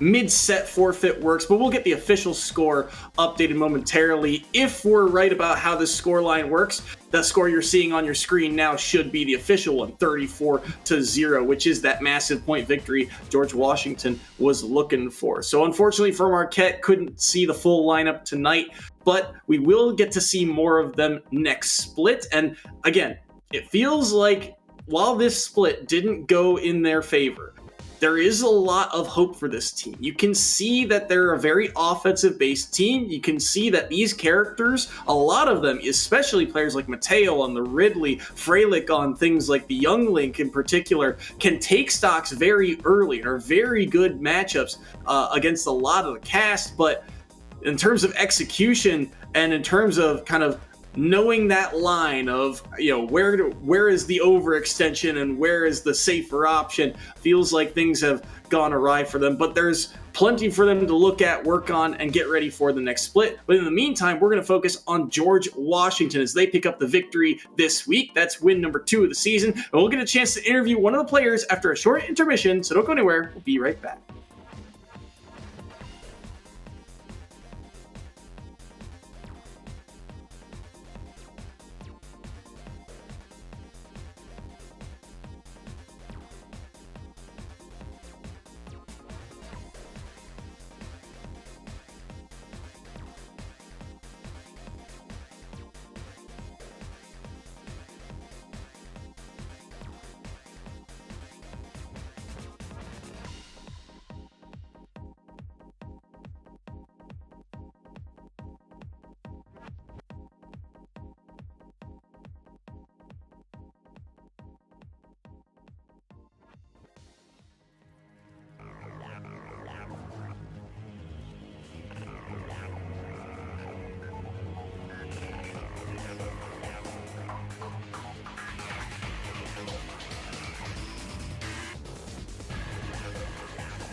Hello everyone and welcome back to the EGFC. We are joined by Chicken from the side of George Washington after the Colonials pick up victory number 2 of the season. Chicken, congratulations on the victory. How does it feel to end the fall split on a W? It really feels good. I mean, I know everyone here has been putting in a lot of time. We didn't quite get to play 5 sets, which is a little disappointing, but yeah, it feels great. Yeah, and I knew one thing, like a lot of teams try to go for that like 30-point threshold for sure. Just to show like, hey, we're strong, we're mighty. How does it finally feel to hit that like 34-point threshold to get the like just domination victory with over Marquette today? It feels great. There's lots of good experience that can come from sort of the confidence of winning and knowing that you can do it, rather than sort of having the mentality that, if you have the mentality of a lesser player, then you'll tend to fold in situations that you wouldn't otherwise. So I think it's good experience for everyone. Yeah. No, we could definitely see just in a lot of the play there, like when like you were playing, we could see kind of like that. Would you say like you have more of a flowchart style of play, or were you just able to kind of know and read exactly what your opponent was doing in every single situation? Because it looked like you had a very strong understanding of just how to play on PS2 and how to, just overall just avoid Corrin setups. Like how would you say like you either prepared for that, or how prepared were you for that matchup specifically? PS2 isn't the greatest stage in the matchup. Zelda kind of prefers smaller stages where Knight is comparatively bigger. But me personally, looking at Marquette's roster, I was super happy to see Corrin because I've played with French Corrins, Tamagoti. I've played with Connecticut Corrins of Soap and Piggy. Some DC Corrins like Blep and Toa. I mean, it's just a matchup that it's probably my most comfortable matchup. I also play a little bit of Corrin, and so going into it, I was super confident that if there was one matchup to win, it was this one. Fair enough. So for you guys, I mean, in particular, this season, picking up this win is always a good sign to kind of end the split on a W. But the story for you guys has been a lot of roster changes, and a lot of the big names of previous years have moved on. How do you feel about where the roster is now and all the new faces and how they've performed? Mm-hmm. Here at GW, we have our local G Weekly, which we run, and it actually helps a lot of our talent here sort of really develop and grow. A new player we've seen is Doge Amadaya, Cameron on his Sora, who's really come into his own and become strong, where he's now sort of the pinnacle of consistency in crew battle formats, no matter who he's playing. So even though we might be losing some names, the Kimonitos, the Poke Blues, the James, the Hooks of the world, I'm really confident that GW will be fine going into the future. It's awesome to hear. My one more question before I'm kind of out of questions before our shout out is that this is week 8 of the EGFC split, which means that you've got a long break before spring starts back up. What are you going to do for the holidays? Holidays? I guess it's back to the grind of everything, because I need to get my classes under control. So, but we'll figure it out. It's all good fun. Hopefully we come back stronger every year, every semester. That's the hope. And I'm optimistic. Yep, one step at a time. Fair enough. All right. One last question for you then, Chicken. Is there anyone you'd like to thank or shout out here while you're with us in the booth? The floor is yours. I mean, shout out everyone who makes it out, even if all of us didn't get to play. It's great. It's great warm-up. It's great practice. Shout out my glorious co-captain, Republican Animal Crossing, for really holding it down in sort of the management side. Shout out Cameron Sora or Doge Amadaya and Jacoby Cypher for cleaning it up on their mains. And yeah. Well, hey, it was a pleasure having you guys on. It was a pleasure watching you guys. You guys did an amazing job, and we're very excited to see you guys later in the spring split as well. And again, happy holidays. We wish you the very best in your classes, finals, however it all goes. Mm-hmm. Thanks so much. You're very welcome. You guys have a good one, okay? All right. All right, second set of the night down, one more to go. George Washington, they get the 34-0 victory over Marquette. And our final match of the night, a battle for second place in the EGFC. The Delaware Blue Hens take on the Hawaii Rainbow Warriors after the break.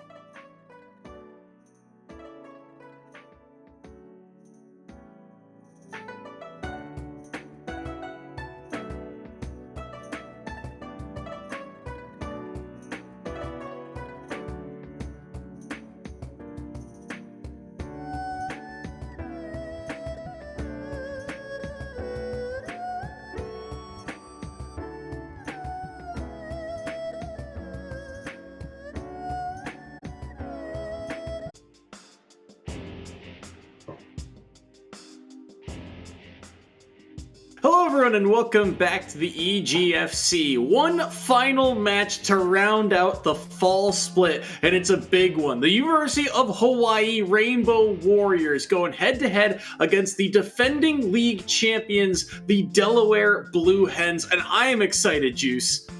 Hey man, I'm just excited as you are. This is literally the upper echelon of the entire league. These two teams are battling to see who is number one, who is going to go and beat that top dog, right? There's a lot of dogs in the fight, but only one can remain on top. Only one can remain standing at the top of the hill as champion or at the very best in this league. And I, for one, could not be more excited to get this first match started. Delaware and Hawaii, both with one loss this season to the hands of UTA, who we saw play earlier today. But we're going to start off with series number one, game number one underway. Swift on the Sheik, Malona on the Robin. We haven't seen Malona all season long, but we saw them once this season. They're 1-0, but they were one of the breakout players for Hawaii and nearly got them to the playoffs last year. And Swift on this Sheik, not a character you frequently see, but very proficient. Oh, of course. And every single time we see Swift, we see big combos. We see amazing ledge traps, amazing edge guards, right? And, in this situation, already starting off to a very swift and hot start, coming off with that first little combo. Go ahead and get that grab. Offstage interactions here. Going to go ahead and throw out that side B for a ledge trap. Already going to steal the first stock in less than 1 minute. Swift already with a commanding lead here. Huge lead for Swift. It's surprising to see because you'd think the way Malona typically plays, they are pretty good about racking on damage early and using that Levin sword to be able to secure stocks, but Swift has just avoided every setup thus far and is continuing to pile on damage. Again, knowing kind of when to cut off the combo, knowing that it's just going to be 2 hits, and they're trying to get as much out of it as they can, resetting continually, but no real easy ground given to Malona. Can't get these clean follow-ups. Even when side B connects, it's not enough. That one will connect for Swift, goes to the platform and nearly gets the sweet spot out of it. Can't find the needles, but will still get a back air. Swift's coverage right now is on point. No, Swift is doing an amazing job of covering almost every single option. Great job avoiding that thunder right there. And, of course, Malona trying to go ahead and get that down smash read. The arc fire going to do some damage and is going to net the kill with the up air connecting from the arc fire. Malona able to actually seal that first stock. This is actually a slightly difficult matchup for Robin, I'd say, simply because Sheik is remarkably plus on shield. A lot of people say that they struggle with the character. A lot of people say she's not the best, but she does have great edge guards, as we're seeing right now. Is Malona going to be able to make it back to the stage? Is able to get on. Swift able to take the stock with that explosive part of the up B, and again, another stock lead coming out here from Swift. The patience by Swift to know exactly when to drop, exactly when to get that back air, and eventually the up B is what does the trick. So 1 stock down off of Swift, 2 off of Malona. It's a long road back for Hawaii in this opening set. Malona's made comebacks before, but they have to find a way to seal away this second stock here. And right now they've got stage control, but they're burning through all of the books to do it, and they're not landing too much damage on. Swift very good at, again, avoiding all the traps that Robin likes to throw out. Yeah, no, of course. And with Sheik's mobility and with Sheik's speed, you are able to kind of avoid all of those movements. Robin does take a little bit of time to get those resources ready and get some setups happening. And right now, Swift is just, oh my God, nair, there, another nair. Going for the huge read on the forward smash, not able to work out just a little bit, but fair into bear again. Malona is off stage, not going to go ahead and try to get it down air, but going to go ahead and get back to stage, avoids the arc fire. Back thrown off stage. They will be able to grab the ledge. Malona fighting for their life here at 103. They throw out a down smash, won't find the mark. Side B won't catch a jump either.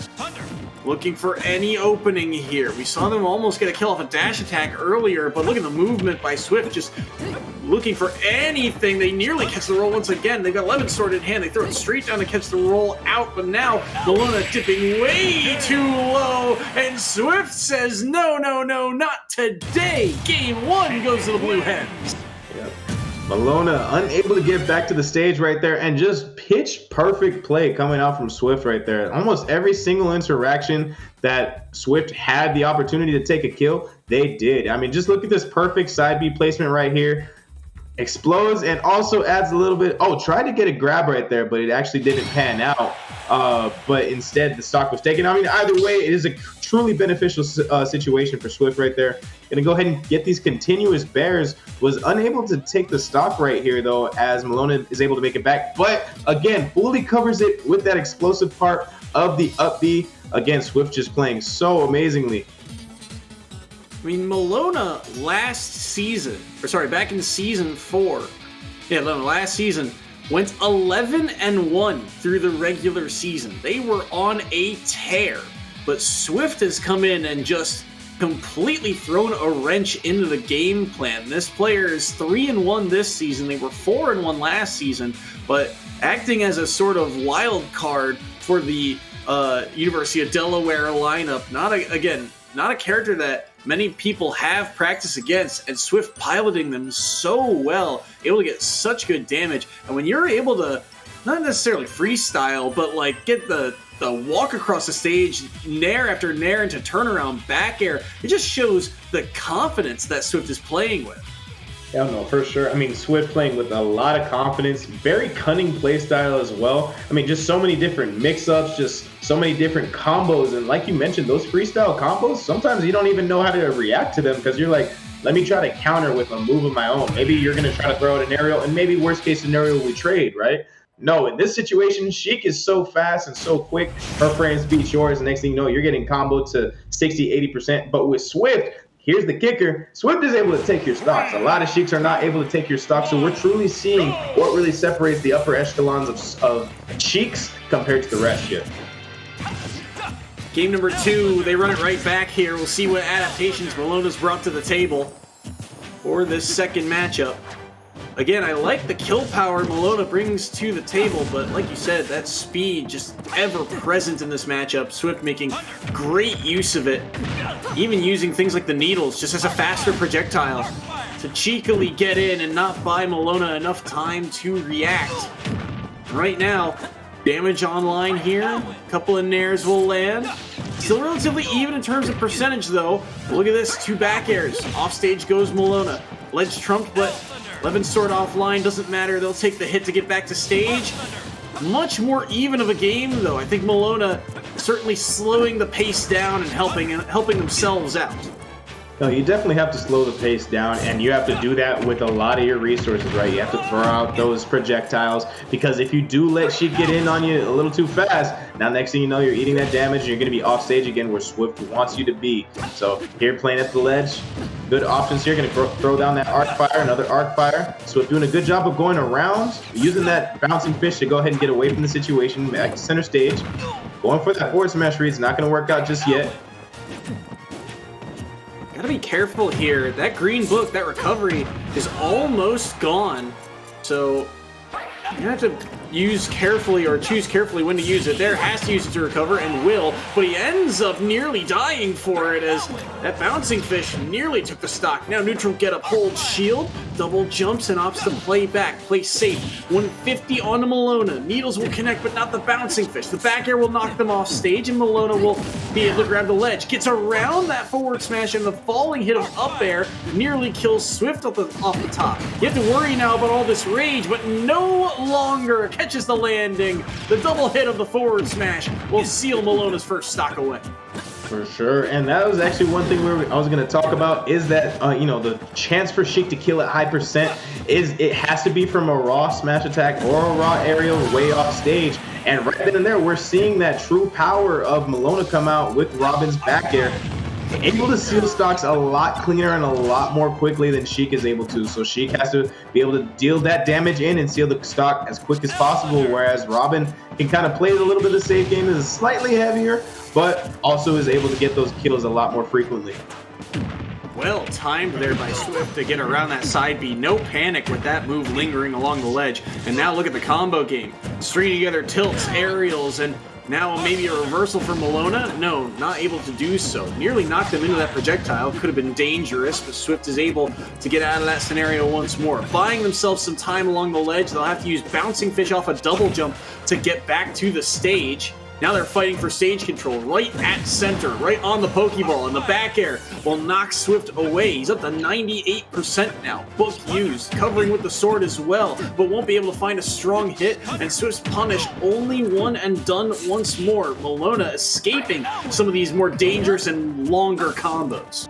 Yeah, we want to talk about using all of your resources. Malona doing a great job, able to space out, use that forward air when necessary, but also using the book and the sword to deal extra additional damage to Swift here and to keep Swift at bay. Literally every single part of the kit is being used at this very moment to keep Swift at bay, but to also do the job of chipping on that damage that's very necessary to build up for that kill. Well-timed air dodge and the jump used to avoid a potential follow-up by Swift. Option coverage, so vital here. Another double jump used. Option not to go back to the ledge. Gentleman jab will actually do the trick. Sheik, a very light character, and that last hit of the gentleman jab, a little bit more knockback to it, but look at this. Reads the tech, gets the forward smash, and it's back to a dead even game. Yep, those tech chases are going to do wonders for Swift as long as they can keep doing them just exactly like that. As long as you pick correctly, you can seal those stocks with those raw smash attacks, be it forward smash or down smash. Again, starting up with that nair into back air, another back air. Again, Malona off stage yet again, forward air into bouncing fish, into the back air, into another back air. Again, they make it back to the stage. Able to make it back to the stage. The nair misses just a little bit. No tech chase here for Malona. Going to go ahead and just use that arc fire. Going to go ahead and get back to center stage here. Goes for the huge up smash read too, but it does not pan out just yet. This is where things can get kind of scary for both sides. It doesn't take all that much for Malona to be right back in this. And now, after that survival along the outskirts of the stage, all that rage has built up, so the damage will come online faster. Don't get the ladder combo, though. That could have been everything for Malona. 109 onto this Robin to the 57 of Swift, and they're out of projectiles. 11 sword gone. Needles connect, and the up smash will seal away game 2, and set number 1 goes to Delaware. Yep, great job using those needles right there. Those were actually either going to make or break Swift's run right there, and they most certainly managed to make it right there. Misses the nair right here. Double jump into the needles, into the up smash. What a beautiful confirm right there. Just barely enough knockback to set them up, and the speed of Sheik able to get underneath here. It looks like he was trying to jump too into that sweet spot as well. You see the circles underneath the feet. That indicates the jump that Malona was using, just trying to get out to safety, but nowhere to run to. Swift able to track them down, and a much, much closer game number 2. Malona did a really good job of slowing the pace down, but when it came down to it, Swift is too clean on those conversions and on finding those sweet spots. Yeah, no, Swift was just playing clean as ever, and Malona did a great job trying to set things up, but again, it's just that mobility from Sheik. Such clean mobility, such great speed, and another good thing is just that crouching dash, right? So a lot of those characters that have that crouching dash, it allows for certain hitboxes to just whiff.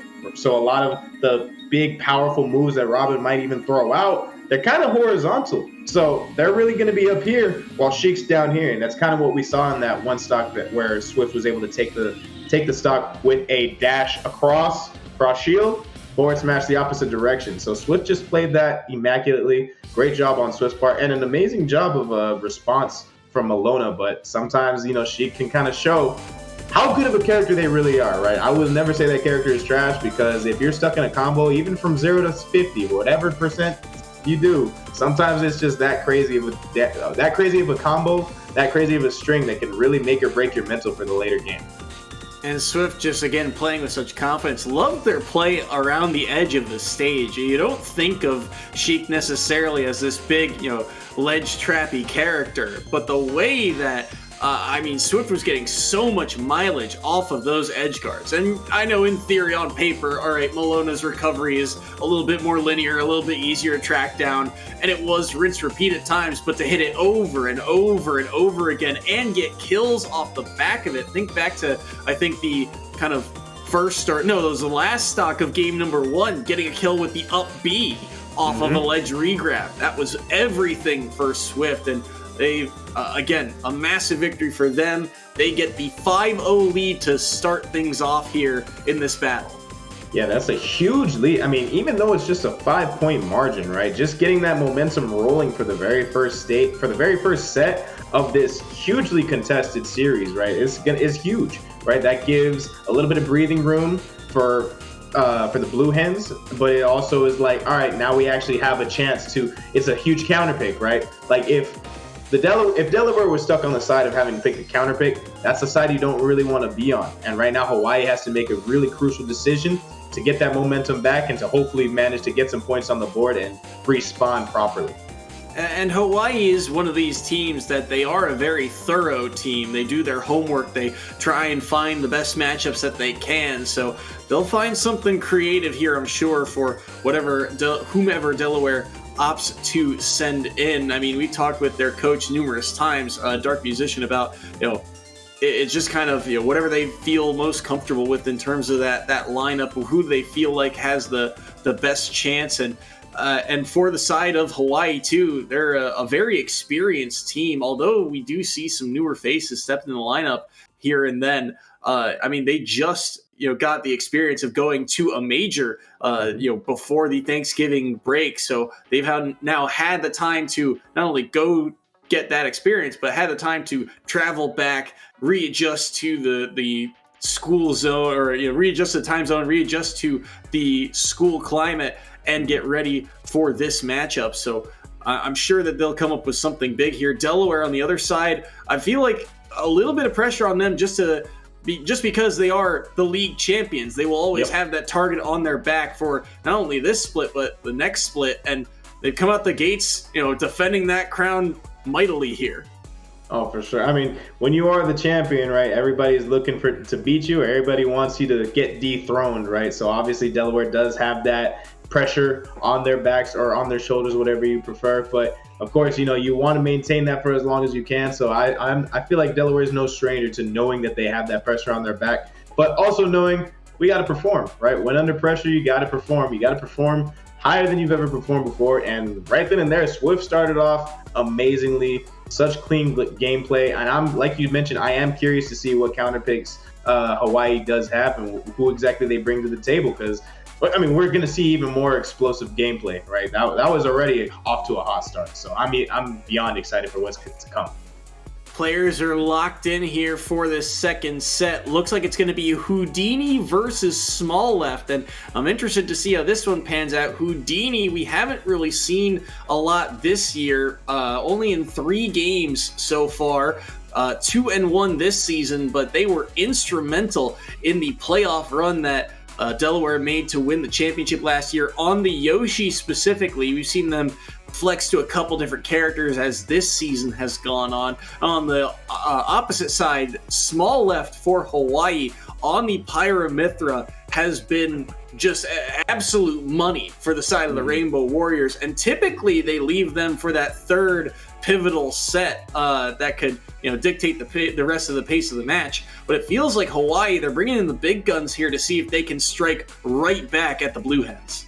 Yeah, I mean, you want to bring in those big guns to strike hot and strike early, right? And what we've seen from Small Left, crazy gameplay, and I believe Small Left, one of the PR'd players in that region as well, PR'd in Hawaii. So we've seen how powerful they really are in their gameplay, how talented they truly are, and what their capabilities are. So I'm curious to see how this goes down, especially to see how Houdini is able to, counteract and adapt to the big gun that they're sending in. And not just PR, number 1 on the PR for a good chunk of time is what we were hearing from Dark Musician. So they are a real threat, and they have proved it thus far in the EGFC, undefeated at 5-0, and a lot of those victories are massive, massive point swings. We're talking an average of almost 7 points of victory. Although when in that loss to UTA, it was a lot closer. It was one of the first times that SmallEGF, I believe, was pushed to a game number 3. Houdini is a very smart player, though. On this Yoshi, they've taken down some top-tier opponents. It's not always as clean as you'd like, but Yoshi, he's a scrapper. He can certainly dish damage as quickly as he takes it. Oh yeah, no, he's a dinosaur, but he's got the paws on him, man. He's got those claws and paws, and he's also got the boots. He will kick you, he will smack you with his tail, and he'll headbutt you. He's got that big old nose, and that nose does pack quite a bit of a punch. So I've always said that Yoshi is a very slept-on character, but Yoshi does have a lot of capabilities. I mean, obviously we've seen Yoshi pretty relevant in today's meta as well, though. We've seen a lot of good Yoshis. We've seen Yoshidora. We've also seen Pharaoh here in the States. So there's a lot of representation from Yoshi, so there's a lot to learn from. But one thing we're going to see in this matchup, is specifically as Yoshi goes against Pyra Mythra, is whether or not Yoshi is able to use that double jump armor versus Mythra, because Mythra's going to want to get Yoshi in the air, but Yoshi likes to be in the air when he's got his double jump armor. He's not too worried about a lot of that when it's Mythra. He is worried about that when he becomes Pyra, because Pyra can knock you out of it. Pyra is just Sword Ganon, and she's really good. So whether or not Houdini is able to kind of base correctly, use the fair properly, and even like just get those edge guards. You really have to edge guard Pyra and Mythra properly and just net that kill as quickly as possible if you truly want to beat that character. They're very strong on stage, but once you get them off stage, they're a little bit of a glass cannon, so you have to be very aware of that and ready to punish at the very given moment. And Houdini has found those opportunities in the past. We'll see if they're able to find them here. Pyra Mythra versus Yoshi. SmallEGF versus Houdini. The battle starts now in this best of 3. Can Hawaii get some points back? It's up to SmallEGF to see if they can find a way through. But the neutral air will trade, and the neutral air Yoshi just so strong. Like you mentioned, that jump armor can really pay dividends, but for now, it's the speed factor. The Mythra, just a bit faster than Yoshi, able to rack up some damage and take a % lead. That percent lead is pretty crucial, but already Houdini going to go ahead and get a little bit of an up air string, not too much given from it, still equal % right here. It seems as though SmallEGF kind of wants to get that damage and then get Yoshi in the air, and as soon as Yoshi's in the air, try to use Pyra to close it out. Okay, 2 up airs, not going to follow it up just yet. Able to get that nair. That nair is also something that's really important here. Of course, the thing is Yoshi does not get shield poked. So whether or not Houdini is going to get hit by that nair in every hit, even the falling hit afterwards, it really just depends on if Houdini lets go of the trigger. Trying to space out a back air, but gets clipped by up air. Falling neutral air will knock Houdini away. Won't be able to find that forward air. Both players playing very cautious right now, but a mistech will lead to a down smash. Pyra will be able to make it back. SmallEGF gets to the platform, but only for a moment. The up air chase down from Houdini, very threatening here. Both players in the red, 117 to 120. One strong hit should do it. The back air is strong from center stage, but SmallEGF's DI is there. But the follow through the neutral air from Houdini is better and takes the opening stock. You have huge neutral air to take that opening stock. Right now, SmallEGF has to manage to seal the deal here. Uses the foresight, but the up smash is not going to kill Yoshi just yet. Yoshi is a big, heavy boy. But Pyra is going to come out and is going to do the bidding. Is going to manage to seal that first stock and the immediate switch to Mythra to go ahead and build up that damage here in the second stock. Not too much Houdini could do about that one. Dash up grab, and now look at all the damage that can come online. 51, but now your combo is mine, says SmallEGF after that air dodge around. Can he get anything more off the back of it? 36%. They get 40, 49, 56, thanks to the stringing of aerials. We'll be able to weave around those eggs that are constantly being launched by Houdini, just to threaten space of SmallEGF. The airspace is not safe, he says, but instead he'll be able to scrap his way back. Neutral air to knock SmallEGF off stage once more. Things still relatively even here, but still tipping in Houdini's favor just slightly. Yeah, no, Houdini definitely tried to get the ledge trump right there, or maybe even surprise SmallEGF with a little bit of that down B, but does a good job of maintaining the ledge trapping here. He's going to go ahead and keep that egg going, using that safe nair to kind of go ahead and pressure shield. Oh, and great double jump right there out of disadvantage from the down tilt into the neutral B coming out from SmallEGF. Because of that double jump armor, SmallEGF was unable to fully convert. Good forward air to knock Houdini away. Small Left has always been kind of trailing here in terms of that percentage, except for, say, the very beginning of the game. And he won't be able to get to safety out of the egg. Small Left dropping stock number 2. Houdini's up air, taking down that stock. And now a significant lead here. One that Houdini will see if they can get any extra credit on, but Small Left having none of it. Up smash will kill, even if it's not Pyra. There's still some knockback to that move. It's a dead even game. It is a dead even game, and I do think that there was a little bit of some suspicious DI up there on that up smash coming out from Small Left, but regardless, we're right back into it. Houdini trying to get that neutral B into the downer to get that extra damage, but Small Left's not having it. Gonna go ahead and get that back air. Not able to get a combo, too much of a combo out of it though. Missed tech, no jab lock coming out from Houdini though. Look at the percent, so even. Another one, missed tech again. This is everything for Houdini. 75, down air will connect, but it will knock Pyra Mithra up. But now a trade here. Oh no. Houdini still have their jump. Oh, Pyra nearly was able to seal it away, but Houdini just barely able to make it back to the stage. Rolling around at center. Another nair to knock Small Left away. Mithra out now, so no real damage to come online. Pyra's out now, 80%. All this rage could mean an early stock. Switching between the two of them, looking for positioning, looking for any opening to try and seal this stock away. Dips low around the egg once more. How does he get out of the corner? Double jumping yet again. Neutral air. Now a dash attack. Catching Houdini's over aggression. 132. A grab from Pyra, but no kill throw. Not quite yet. Yoshi's just too heavy. A down tilt. Tries to follow up with up air. Cannot do so. Houdini escapes only for a moment. Don't think he touched the ground yet, so he has to up B here. Does have his jump, so he did get to the ground, and he fights his way out with a forward air. 149, and the side B connects. Next strong hit should do it. 142 to 149. Small Left along the corner, throwing up these jabs, and eventually they will connect. Dropped shield too soon, and game 1 goes to Small Left.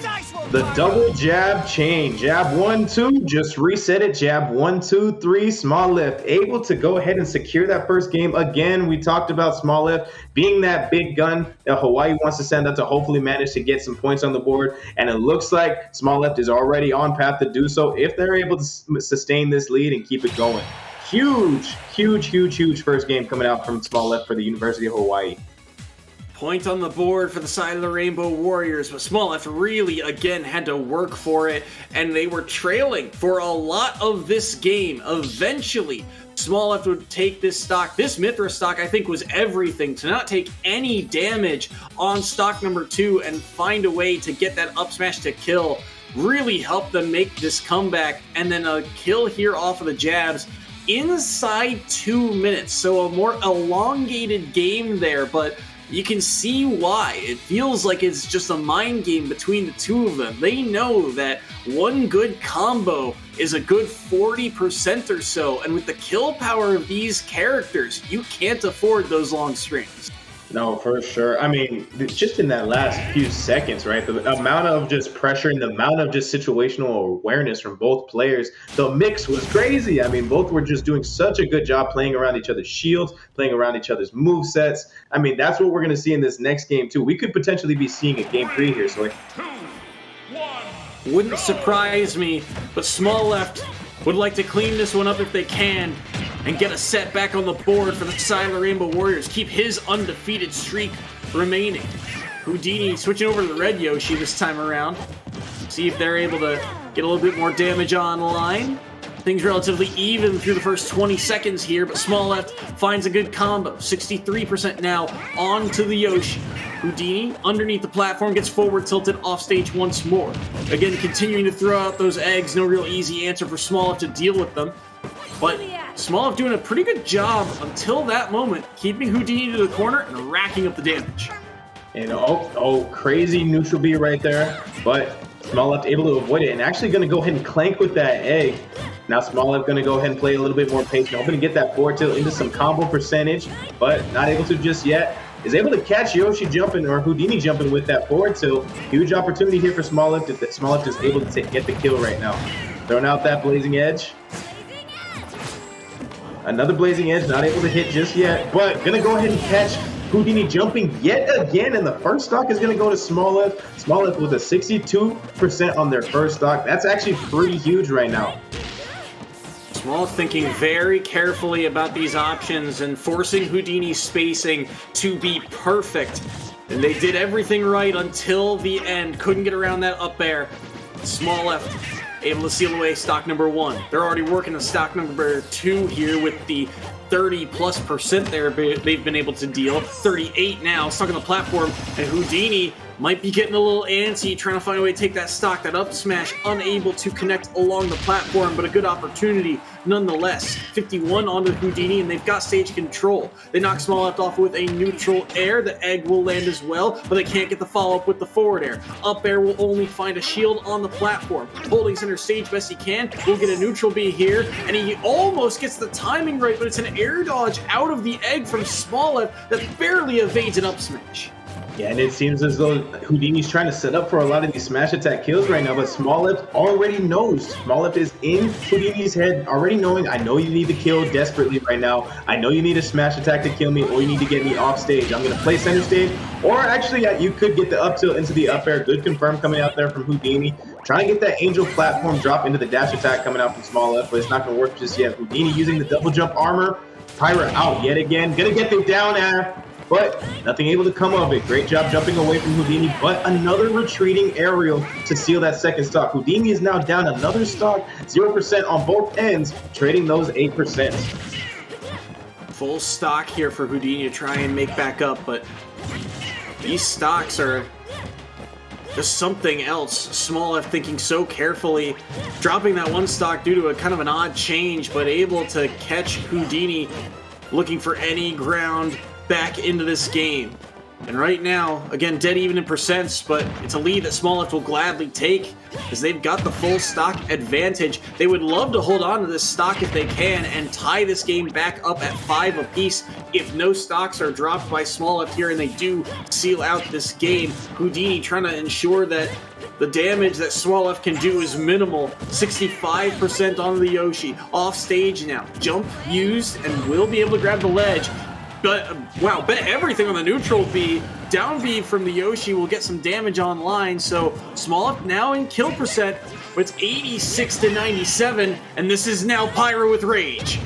Pyra with Rage, very scary. That looks to be a Yoshi with no resources, has to air dodge, but doesn't able to get the down air. Small Left trying to respond. Huge forward air, not able to get the up tilt from it.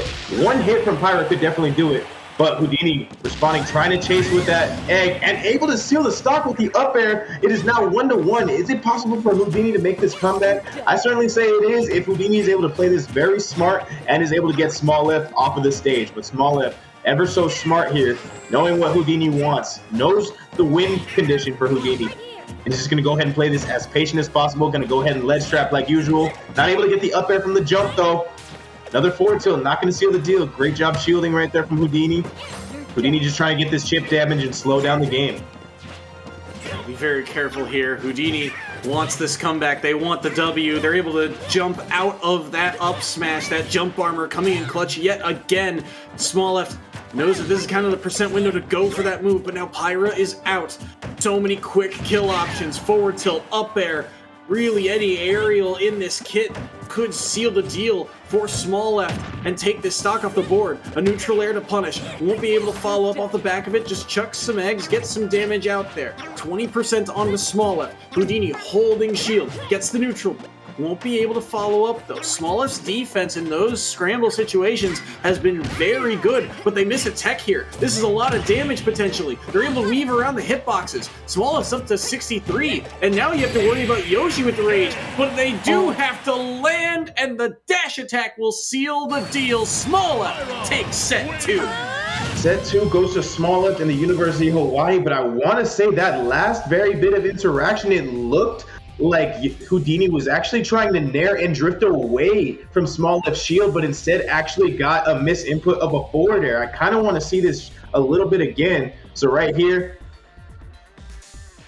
yeah, jumps completely away. I think maybe wanted a drifting away nair, but unfortunately got the forward air fully. And Small Left ever going to be the one to capitalize on that fully and able to seal the game and seal the set. for the University of Hawaii. They are going to go get ahead and get some points on the board. It is now a great set, ladies and gentlemen. We are going to have a hugely contested set.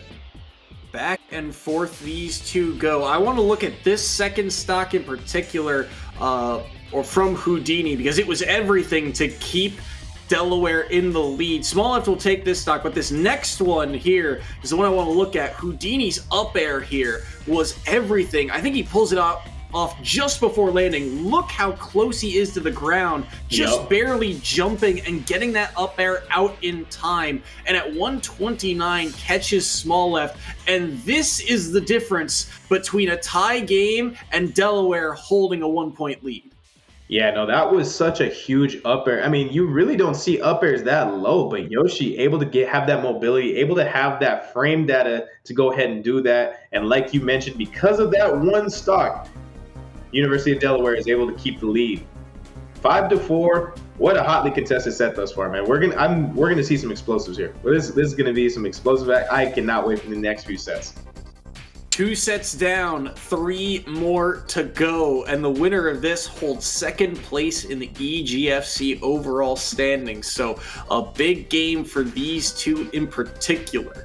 And again, a 1-point lead. Every single stock matters. We'll see how that plays down the line. With set number 3 about to be underway, Hawaii must select their next player to send in, and then Delaware will get the chance to follow up. When you look at the rosters of kind of who's remaining here, who we've seen in the past, typically Small Left is the player that fills this third slot here for the side of Hawaii. But now with him out of the lineup, players we've frequently seen, Thermalax could potentially step into the ring on the King Dedede. Darth Wampa on the Link is another staple name to this team. We've seen a lot of Gardenia this year on the Snake mostly, and Ridley occasionally. And then a couple other players have kind of been sprinkled in for one game here or there depending upon the matchup. University of Delaware will then wait to see who Hawaii opts to send in. I mean, the counterpick game is going to be pretty huge here. I mean, of course, like you mentioned, right, there's a lot of characters to select from, but I did hear about, I want to say I heard 2, maybe not heavies, but I did hear about 2 big bodies being Ridley and DDD. Those could be a little bit of a worrisome counterpick, right, or a little bit of a worrisome pick. Those are huge characters. They can get comboed a lot, so you do have to play practically perfect, and you have to play as best as you possibly can in those scenarios. There was obviously, you mentioned Snake as well. Snake, highly explosive character, one of the top of the line characters in this game. Some may argue otherwise, but they might just be coping. But regardless, there is some very, very tough characters to go through here, and I just cannot be more excited, man. There's going to be some great play, and I'm curious to see who we might have. Like you mentioned, it looks like we're going to get Darth Wampa from Hawaii, and then it looks like Delaware is currently awaiting the counterpick. Forgive me if we're repeating ourselves or if I'm repeating, but yeah. Who did you mention that Darth Wampa plays again? Darth Wampa's typically been the Link player and one of the more practiced ones for the side of Hawaii, and a player that I've talked about many a time as they were kind of the anchor of old for University of Hawaii. Although their record is kind of hanging around just above 500, they've gone up against a lot of kind of power-ranked number 1 on the teams. They are often the player that's gone in 5th in sets or 4th in those big must-win moments. It's been Darth Wampa historically that has been their go-to guy, and I think it makes sense to put them in here, not only for their expertise, but also, like you mentioned, a lot of these other characters for Hawaii might be better used as counter picks. Link kind of plays or controls the pace of the game pretty well, so it's not as easy for the Blue Hens to try and counterpick this Link. Yeah, no, Link is a very obscure character. I feel like we've, a lot of people talk about Link, and he's severely underrated, but he is technically difficult to play, right? A lot of Link's combos are very kind of specific to hit. Maybe you can get a grab down throw into up tilt at early percent. Maybe you are able to combo into your boomerang a little bit, or maybe you just got it like that and you got those bomb Z drop confirms, which are pretty tough on the fingers. But I would not be surprised if Darth Wampa has that in their kit. But again, you have to play a character that's able to weave in and out of those projectile ranges, get in on Link, avoid that up B out of shield and play around it, because that up B out of shield can kill, and it's just also a very good get off me tool. And now you're stuck in the same situation of having to deal with Link's bomb. One thing I have mentioned before, Link's bomb, when you do throw it, if you manage to take it away from Link and throw it at him, Link is still more actionable than you are. Link is actually plus in that scenario. So whether or not people are able to actually, realize that and not get a little too chaotic in trying to battle Link is going to be something to be seen here too. The tag we were informed of for the side of University of Delaware is one I'm not familiar with, PercyXPX. So either this is a rookie stepping into the ring for their first match, or this is a player who has changed their name. But it's interesting to see Delaware rely on a newer face here, potentially, in this third slot. Unsure of who they play, their character selection, but we'll figure out momentarily. But kind of two wild cards, and again, it feels very much planned out and methodical from both teams here. It feels like for this situation, there not necessarily was no other option, but it feels very much so Hawaii saying, all right, we're going to save our better counter picks for later. We're going to go with our most well-rounded player and well-rounded character here in slot number 3. And Delaware says, well, we'll keep some of our big heavy hitters like MPG or Boomer, for example, Emba, the Pokemon trainer, for later. Some of these big home run hitters, considering Delaware still has the 1-point lead. Yes, that 1-point lead is very crucial. So again, Darth Wampa has to come in very clutch here, use that well-roundedness to just play as perfect as possible. And like you mentioned, a new player, but I feel, again, it's one of those situations like, regardless if you have a new player, whether it's a rookie or what, right? To be able to go in a team with the University of Delaware, you have to have it like that, just like the whole University of Delaware has it like that. They got the dog in them. So we're going to see whether or not they're able to put up a fight against Darth Wampa for sure.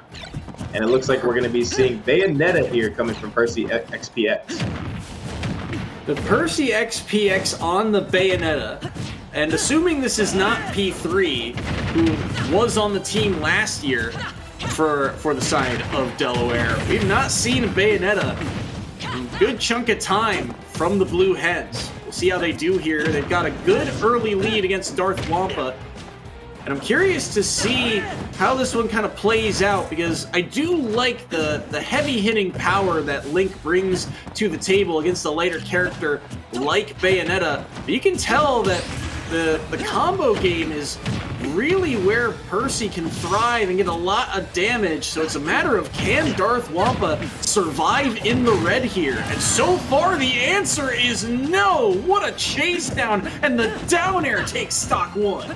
Yeah, huge chase down right there, reacting perfectly to the air dodge on Darth Wampa's part. PercyXPX able to take the stock pretty thoroughly. And I want to say another good thing about this matchup, of course, Bayonetta does have that burst range to the APK, and of course, huge combo percentages here, but does also have the witch time. So if Darth Wampa is not too smart and keeps throwing out way too many telegraph projectiles, Percy could definitely witch time that and get a huge punish, seal the kill, or even just get a really early up smash, or forgive me, forward smash that could be leading to an edge guarding scenario. Holding on to this platform, Percy will escape. Darth Wampa unable to really get much off of them being there. We've seen Darth Wampa also change characters to things like the Young Link, which again, the formula and the movement kind of feels the same, but in terms of actually taking stocks, the Link has been the more tried and true, but it's not finding much mileage here. That heavy swing is going to get punished. Percy on the combo game, and will they walk them all the way across? Yes, they will! Another stock off the board thanks to the forward aerials of Percy, and that is a massive lead they've now built up. 3-1 and only 90% here. Bayonetta's light, but oh no, it's gonna be a big combo. Wait on the top. a minute. Will they die? No! Good DI from Darth Wampa, but they've eaten 62% already, and it's another chase down for Percy. You know, Percy is doing such an amazing job of sealing the deal with these kills, but also just building up that damage. Oh, actually great bomb placement right there coming out from Darth Wampa too. Able to take that one stock off, but in order to take these next few stocks off, Percy is going to have to either mess up a few times, or Darth Wampa is going to have to play out of their mind. And And right now it looks like Percy is just doing such a good job of building up this damage. Missed tech situation, unfortunately. Percy gonna go ahead and get that down throw. Not able to get the nair because of the witch time. Up to into back air. Gonna go ahead and bomb back onto the center stage. Percy trying to get these back airs going as well. Darth Wampa being very smart, knowing those back airs are what kills at this percent here for Bayonetta. Finding a stray strong hit here is difficult for Percy in theory, but he also knows Darth Wampa is searching for any way back into this game, any momentum, and thus he's on the hunt for a way to take this stock. Might see a witch time come out relatively soon. I wouldn't be shocked to see it. Percy opting to recover low, stalling out for a long period of time, but they are able to make it back, shielding the back air. Side B will connect.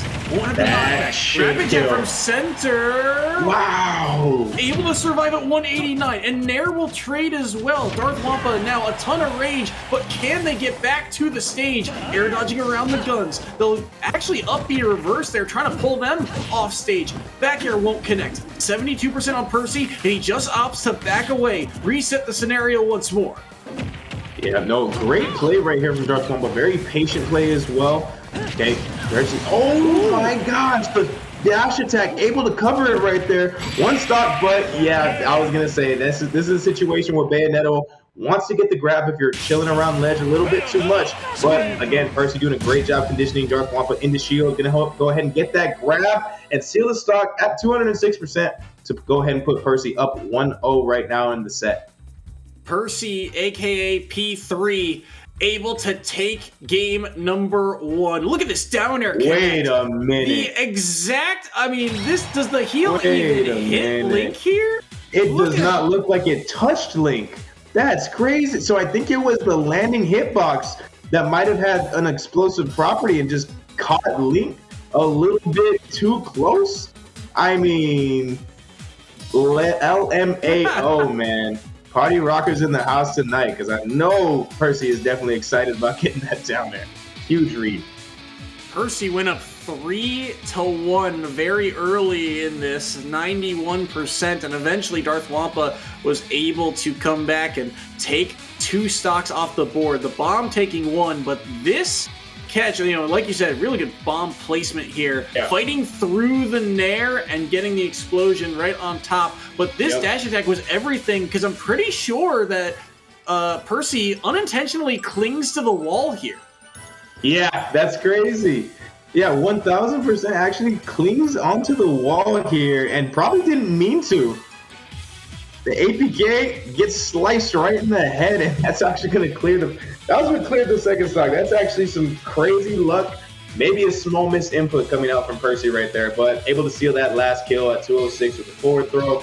So, I mean, here's the thing, is Darth Wampa might have lost that game, but also knew, I know what to avoid in these exact situations for Bayonetta. Bayonetta wants a raw back air. Bayonetta might want an up tilted back air at a little bit earlier percent, but Bayonetta also wants that grab at the ledge if I'm not careful. So I have to get out of shield even quicker than what I've been doing before. So I think there's a lot to adapt to coming into this next game for Darth Wampa. But it's also the fact that, Darth Wampa still has to be aware of SDIing those Bayo combos, because there was some instances where Bayo could have certainly taken the stock if Darth Wampa wasn't ready to make an SDI happen at any given moment. I mean, they already dropped, I believe it was stock number 2, thanks to that combo that Percy was able to pull off. And then stock number 3 nearly got eviscerated in a matter of seconds, 60+%, almost all the way off the top. And you saw Percy then immediately go for it nearly again off of, I believe, getting another up tilt and just couldn't track down the up B. So the defense of Darth Wampa has to, like you mentioned, be very, very careful here. But I am left with a little bit of optimism here for Darth Wampa. The fact that they were able to survive at plus 150 for so long, play so carefully, and find windows back into the game. And even though, yes, that second stock might have been a gift in that instance because they, didn't snap to the ledge, instead they wall clung to it, they'll take the stock. They'll take a 1 stock differential and say, hey, find a way to get it done in the scramble situations. Darth Wampa was able to do just that. Plus, Darth Wampa, you can tell that, after the first 2 stocks kind of got away from him, third stock settled things down, slowed the pace of the game down, and played very carefully, especially in the red. Yeah, no, for sure. And that's honestly what you have to do versus Bayonetta, because some people get a little too greedy and people think, I can just rush Bayonetta down. She doesn't have a lot of options.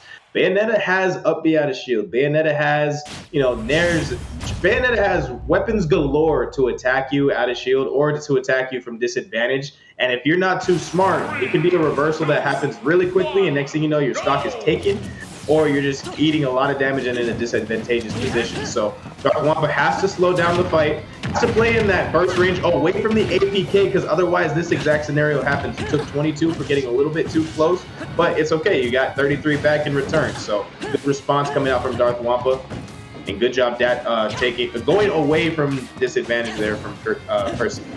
Curious to see if we get more grabs from Darth Wampa. Good mileage out of that grab, but not something you typically see or really hear out of Link, right? It's not too much out of those instances, especially with the way that Percy moves. They're able to get more grabs against this Bayonetta.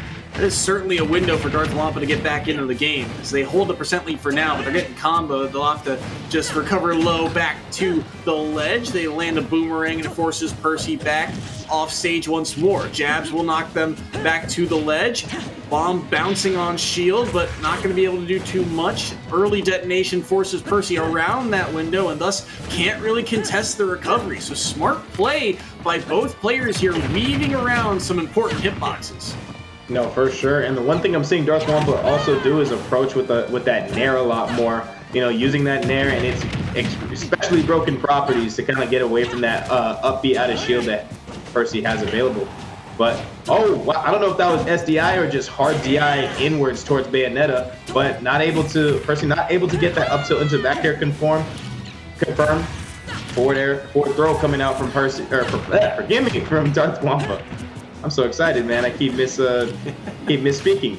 It's a tense game. It's back and forth. And look at the percent differential. Only about 7 separate them right now. Able to weave around that back air, but that one could be punished. No, misses the grab. Back air will knock Percy off stage here. Boomerang will connect as well. Bomb thrown, but no detonation used. 117 on Darth Wampa, still holding stage only for a moment. They don't find the forward air. Ledge trump comes through, and a roll by Darth Wampa again gets them away from a potential kill. Able to avoid a lot of these grabs thanks to these roll timings by Darth Wampa, especially on landing. But they run up and get the forward tilt, catching Percy aerialing too much, and that's stock number 1 gone by. Yep, great job from Darth Wampa. Able to kind of cross body and get that forward tilt, but the sour spot of the back air is going to seal the deal right there. Maybe a little bit of DI directly away from that back air too. He's going to go ahead and help Percy get that stock. But Darth Wampa now has to find a way to respond to the extra given damage. Oh, huge opportunity right here for Percy. Gonna go ahead and get 94%. Oh my, not again. Good SDI, but another back air keeps Darth Wampa off stage. The bullets from neutral B able to seal the stock. Now Darth Wampa has to slow it down yet again and play exactly how he played the first game in order to kind of keep his hopes and dreams alive of winning this set. Huge stock there from Percy, only took 20% and was able to seal it away with the guns, and now they're walking him across the coast. Won't be able to get the follow-up off of that edge guard, and now finding another combo. Off the top they go, maybe. Finds the back air instead. Good damage landed onto this Link. At 88% here is Darth Wampa. How do they find their way back to stage? They use their jump, they throw out the down air, but Percy's able to space around it. They dip really low, but a tech from Darth Wampa, he was ready for it. Percy was not. And just like that, it's a one-stock game yet again. This is crazy, man. Like we were talking about, right? What a great use of Witch Time. Literally, when we were not talking about it, we talked about it earlier in the set. Witch Time could be one thing that Percy uses a lot to their advantage in order to steal some stocks.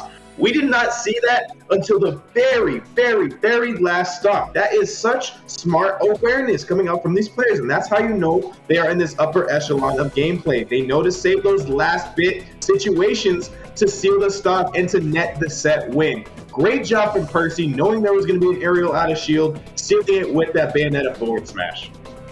and you knew there was going to be an aerial and a shield because Darth Wampa was sitting in the red on that last stock, knowing that they needed some sort of combo to come back and get some ground back in this one. But Percy reads it all. This second stock was everything. 102, 104, this back air to knock them away, and then using the guns so early on that stock, making sure that they seal this one away. Percy unfortunately gifts one back here. The air dodge doesn't snap to the ledge, and thus they drop stock number 2 at 31% here. Here's the look, the jump used, there's the up B, goes for the side B to clank with it. Great tech by Darth Wampa, but there's the air dodge, and it doesn't quite reach that ledge, and thus Darth Wampa's able to up B back around carefully there, also not catching Percy on that air dodge as well to give them a second chance to recover.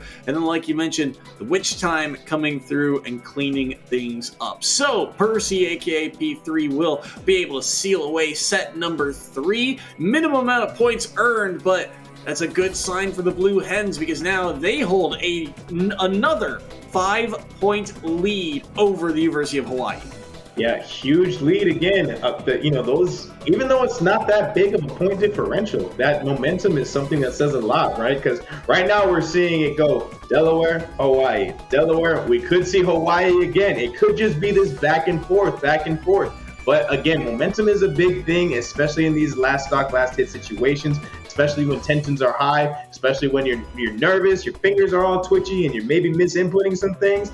Momentum is a huge thing, man. So whether or not Hawaii is able to respond yet again is going to be yet to be seen. But the thing is, they did use their big gun, the number 1 in Hawaii already, to net themselves 4 points. So this counter pick is going to be huge for Hawaii in order to kind of keep themselves in the game and not let this spiral out of control and let it turn into a snowball effect.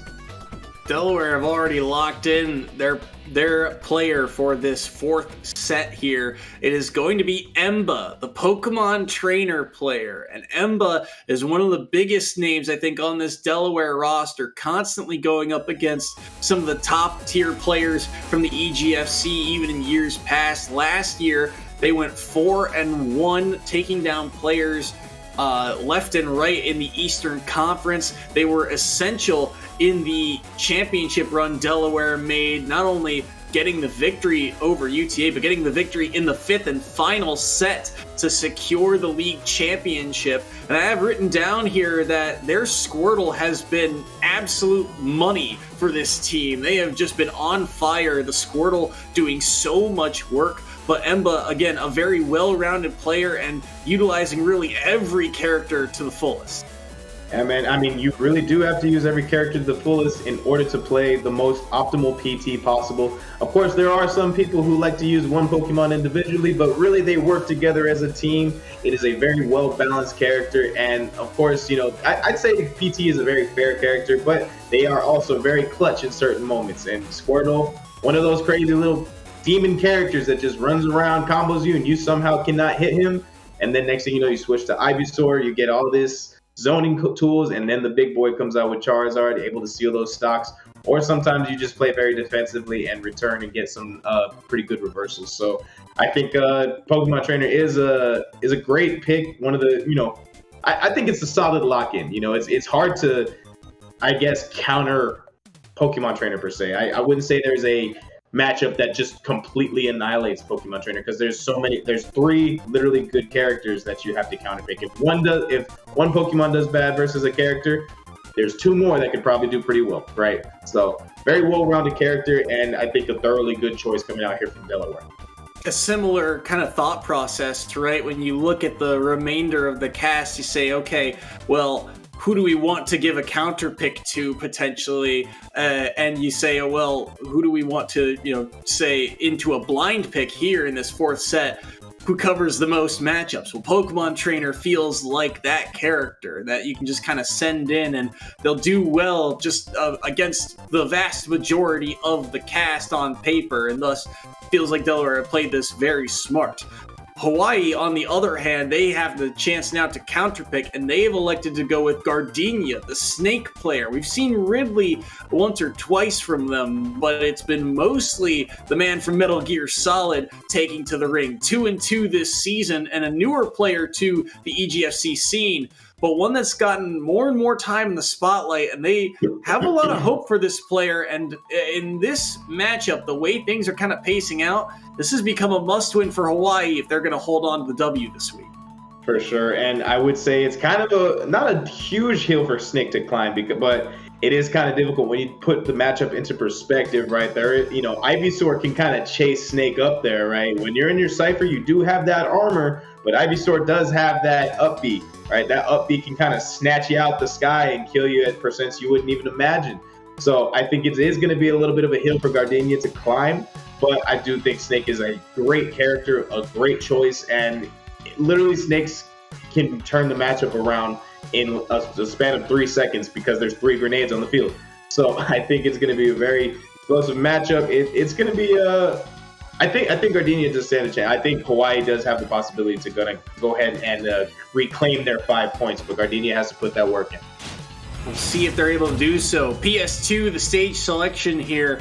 The button check now over. So Gardenia on this Snake.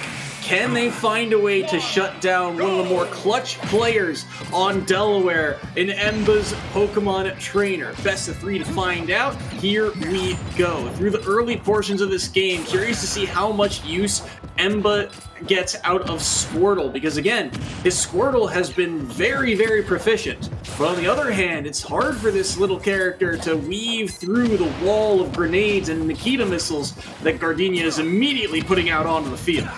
No, of course, and Squirtle is, the boxer. Squirtle's the rushdown character that wants to get in, do damage, and, get out when necessary, and leave the job to Ivysaur in order to, go ahead and zone. So Snake is really, kind of almost the counter to this particular character. So whether or not we see the switch coming out soon here is up to Emba, but Gardenia already playing really well versus Emba at the moment. Emba already at 80%. Squirtle, very light, can die very quickly. Gonna go ahead and get that up tilt. Not dead just yet. Another up tilt will probably do the job here.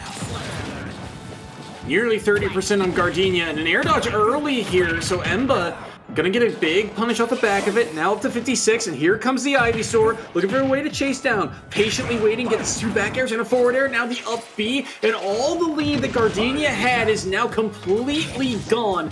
It's a 30% lead, but both players are in the red now. 109 to 128 as they trade projectiles back and forth. Razor Leaf, Nikita Missile, Razor Leaf, Nikita Missile, but instead, Emba able to evade the second one. C4 planted at the legs of Snake at center stage. Won't be able to get the detonation. Able to air dodge around the up air, and Gardenia takes the first stock with forward tilt. Yeah, it looked like Emba wanted to run in and get a grab from that air dodge, but Gardenia already on the offensive with that forward tilt that comes out at about frame 6, if I'm not mistaken. So very fast option, and now Emba already on the Charizard, needs to take this stock before more damage gets added up. Back air, not able to land it.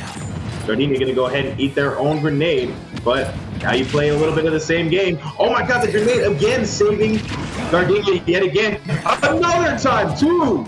Can we get a third time if possible? Great job spot dodging that pivot grab coming out from Emba. But that grab is actually going to seal the deal. Now 83% for Emba to go ahead and make up here.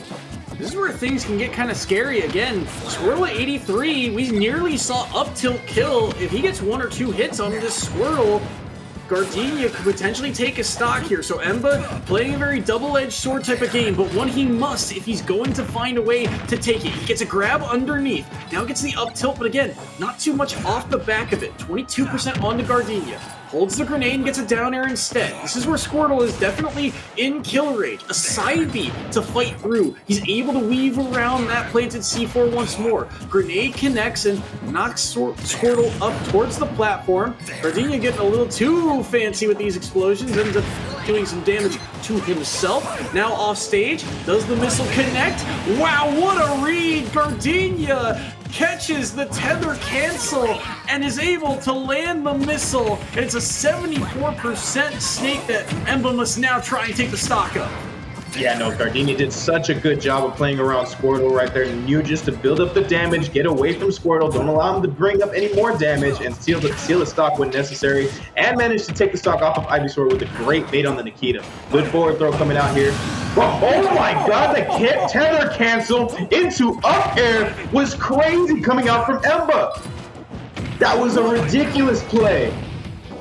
What an insane tether cancel to turn himself around for that up air, and just like that, it's a tie game. It's a tie game right now. Emba is just kind of going crazy. I think that was a wake-up call. Emba, oh my gosh, that was crazy. I thought we might have seen a reversal. Okay, misses the second shield on that second attack of the back air. But Emba gonna go ahead and do a good job throwing out these side beats. Good dash attack coming out here. Another, like you mentioned, Razor Leaf Nikita. C4 not going to seal the deal just yet. Oh, this is huge. A down air? Yep, down air. Going to go ahead and seal the deal on this first game for Emba. Great patience. Knew to double jump because of the stall coming out from Gardenia. And then going to go ahead and seal that game with that second option of waiting for the stall. Cover the down air. What a crazy first game. Back and forth these two went. Gardenia held the lead early, was able to get a good amount of damage on the Emba's second stock, but Emba comes alive late in this game. That clutch factor kicked in. The tether cancel got caught. And again, 58%. This was such a clean read. Just unable to avoid it once that tether cancel doesn't pan out. But then the follow through from Emba, forward throw, tether cancel to turn himself around, get the momentum shifted the other way into the up air and fight through. This is movement like no other from Emba. Yeah, this is just nasty, man. Like, you can't even react to that. That's such clean movement. You have no choice but to really just appreciate it. Like, wow, that was crazy. And then just knowing, hey, you're all out of resources. All I have to do in this scenario is react. Razor Leaf. Okay, another Razor Leaf. You're stuck off stage. You want to air dodge, get away from there. You're out of resources. Not able to connect to the stage. And bang, that down air seals the deal. Man, Emba kicked it up into high gear. That, like I said, that second stock was like, oh, okay, I'm going to sit from here to here. I'm playing the game now, man. Like, I'm about to go in. That was peak. Coming out from Emba right there. That was such clean movement. Like, you have no choice but to really respect it. But Gardenia, now in the face of such a monster that he awoken, now has to manage to somehow rise up to the challenge, take that next stock in the hopes of getting University of Hawaii their set win here. Has to find a way to get the victory here, to keep their hopes alive of getting the W this week, to hold on to second place if they can, but it is tough to do. Emba has turned the dial up to 11. Will he come out the gate swinging here? Small battlefield, the stage for game number 2. Yeah, small battlefield. Of course, kind of like PS2, but I believe the ceilings are just a tad bit higher. So, but no, that was, I mean, so actually I'm being told it's the same ceiling. So shout out production for letting me know that. That's a little bit of misinterpretation on my part. But down throw into the up B coming out from Emba. Emba already doing a much better job with the Squirtle here compared to the first game. The Squirtle was taking a lot of damage. Oh my gosh. What did the second option do? Oh my, Emba is moving, absolutely moving. Oh my! And that's, if that Cypher didn't connect, that was a 0 to death. I'd count it anyways. That was magic from Emba.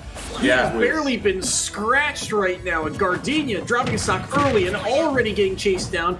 Maybe a reversal here. He gets a spike, but it's not off stage, so Emba will be able to survive here. They're up to 87% now. Ledge trapping is on. C4 is planted. Grenade is tossed as well. Many explosives to deal out or dish out, but again, none of them really finding the mark. Up tilt hasn't done much here for Gardenia. They find a neutral air to knock Emba off stage. The missile will also connect, but the grenade will not. And once again, Emba surviving in this corner, unable to get away here though. 144 Dash attack will not do the trick. Emba backing away, knowing when to go in, but gets grabbed this time around, and it will lead to a forward tilt kill from Gardenia. Yep, the down throw, forward tilt, the tried and true. Emba gonna go ahead and get that nair, but no follow-up from it. Going back to the Squirtle is gonna go ahead and eat a bit of damage here. Good job shielding the grenade on Gardenia's part. Huge grab coming out and play right there. Huge read attempted from Gardenia too. Really trying to respond. Knows he has to take this stock as quickly as possible. Soft spot of the dash attack. Trying to B-reverse the grenades, trying to add a little bit of movement of their own right now. But up throw. Gonna go ahead and switch into Ivysaur. Was probably hoping for a second option there, hoping for an air dodge, and then gonna go ahead and punish with the Ivysaur switch. But Gardenia, ever so smart, playing very, very patient here. Not gonna air dodge. The air dodge is what sealed a lot of the stocks there in that first game. Good forward tilt coming out here. Emba's not gonna fall for it again, but that up tilt almost killed. Oh, that down air could have been everything. But instead, Gardenia gets to live. 147. Grenades tossed. Both will land and cover. Tries to get out of the corner here. The answer is he can't. Gets grabbed and nearly dies off the top. But Gardenia finding ways to survive at 155. He's been on this percentage in the red for about 30 seconds, and eventually forward air will do the trick. Emba up 2-1 here. 98%. Gardenia, can they find an opening to seal this stock away early? They can't allow Emba to get too much extra credit here. 112 now. Ivysaur able to grab and dash attack to fight through. An option you don't see very frequently. Comes up clutch to get him out of the corner and allows Emba to survive once again. 126 now. Low recovery force. Able to air dodge back anyway, and the up B knocked Gardenia away. 126 still on Emba. How do they get in? They get grabbed instead. They don't get the follow through though. In this time, it's a tech roll in instead off of that grab. Back air won't land. Only finding shield. 140's Gardenia at center stage, and he will get the up tilt underneath. 47-0, one stock apiece. Huge parry, but huge opportunity here as well coming out from Emba. That sweet spot of the back air was really crucial right there, but Gardenia able to fight their way back on the stage. The huge jab block coming out, going for the forward air, not able to get it just yet. Big nair, reverse hit of the nair. Okay, fire is going to add some very crucial damage right here, but the parry and the grenade, the up smash, Gardenia is still in it. Air dodges again into the secondary up smash. The reverse hit in there yet again. Gonna go high with the recovery, unable to punish with the up smash. No up tilt just yet. Just gonna go ahead and let it rip yet again. While they're both whipping. Scramble situations on these shields are crazy too. The fact that they've got a grenade in pocket too means Emba can't really pull the trigger cleanly. Uses the neutral B to fight back to center stage. 112 to 126. Now he gets a grab forward throw. It nearly killed. Percent dead even. Grenade will not find the marker. He will be able to grab the ledge here. How does he get out? Double jumps instead. Rolls behind. The up tilt nearly connected from Emba. So many quick kill options on Charizard, but it will be the up smash to do the trick, and Emba takes set 4. Emba with a huge up smash to take set 4, and right then and there, of course, sometimes Snake's back air is it can be safe on shield, but right then and there, literally Gardenia landed right on top of Emba's shield, and that's going to go ahead and be some amazing reaction time to take the stock. Tries to cross it up, but unable to. That big old scoop going to go ahead and seal that game. Also a very, very fast up smash from Charizard as well. That was everything for Hawaii, and now they need a near perfect set, I believe, to just get it back down to even, or we'll get the math sorted out later, but still, Emba and Gardenia back and forth, one stock apiece each, and Emba comes up clutch again, but both players feels like they had to really work for every bit of ground. And at the end of the day, Gardenia was able to get one back. He was able to survive, but in the scramble, in the panic, Emba comes up clutch. Yeah, very clutch moments right here. Yeah, again, tried to cross up and fast fall, but again, Charizard does have that ice cream scoop of an up smash hitbox. It's going to allow Emba to come in clutch yet again and get a little bit of an additional point onto the board for University of Delaware, man. But what amazing play. And like you mentioned, they were both fighting just for ground. I mean, even Ivysaur's dash attack was kind of symbolic of how it was to just gain some ground in this matchup. It's literally like shoulder check. Give me some room, man. I'm just trying to play the game and get on stage. I want to fight too, right? So just great fights back and forth from both players, man. Gardenia playing so well versus such a clutch player, but Emba, of course, showing why they are that clutch player and why their presence matters in these last stock situations. And fortunately for Delaware, going to go ahead and move on up just for that. And they will get the W this week as well. Even if Hawaii were to get a perfect 3 stocks in the next 2 games, it would only get them up to 12 points. So Delaware, with that set victory, does hold on here to get another victory on their record. They move up into second place in the standings. We will still play out this 5th and final set for tiebreaker purposes, but again, between these two, it feels like it is that close. One stock here or there, one interaction here or there is the difference. And Delaware continue to find that opening, find that window, find that overcommittal, and they continue to punish Hawaii for it.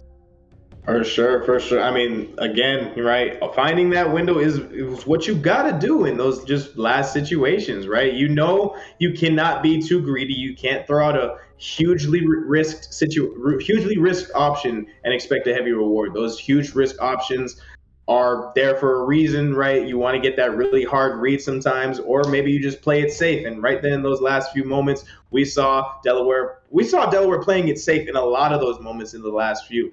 Of course, being the exception of small left, being able to overcome Houdini to actually get Hawaii on the board here. And now we're actually going to have to see whether or not Hawaii is able to just mitigate the difference here. You don't want to give Delaware the ego boost of, knowing you got those extra points on you. So, of course, I think we're going to see so Hawaii still actually trying to figure out their roster counterpick, but MPG is already on deck here for University of Delaware, coming out with what I believe is going to be the Mega Man, if I'm not mistaken. MPG's Mega Man, they were very, very hyped about this one towards the end of last year. They were saying they had this Mega Man who was joining up for this season, a freshman at University of Delaware, and one of the best Mega Man players, I think, in the world is what I've heard. 4-0 this season, and they have looked very, very solid. But they're going to have their hands full, I think, because they're going up against Sleepy for the side of University of Hawaii, which is a player that we don't see too frequently. They're 1-0 this season, but they've been very good piloting the Min-Min. Yeah, Mega Man Min-Min is, I will say, it's not a matchup you see quite often, but it is the matchup of all time. It is a very zoner-based matchup. Both characters trying to wall each other out. Not necessarily a lot of boxing opportunities from both characters. Mega Man a little bit more with those the Pilnares. I call them Pilnares, but they're those little lemon dots that you see. And of course, Min-Min has some boxing tendencies if she's able to get a down tilt, of course, into the up tilt, or a down tilt into up smash. But most importantly, Min-Min wants to wall you out, take out your recovery. Mega Man's recovery, not the best in the game, but able to use the up B. I'm forgetting the dog's name, so you're gonna have to forgive me, chat, if you know the dog's name and I don't. Rush. I'm getting told by production it's Rush, so I apologize if I'm not too familiar on my Mega Man lore. But usually playing with Rush and being able to bounce and use mobility for Mega Man is actually a really, really important asset for Mega Man to have in a matchup like this. Big question is, how does MPG get in and do damage? A Saw Blade is the answer thus far through the first, 15 seconds or so.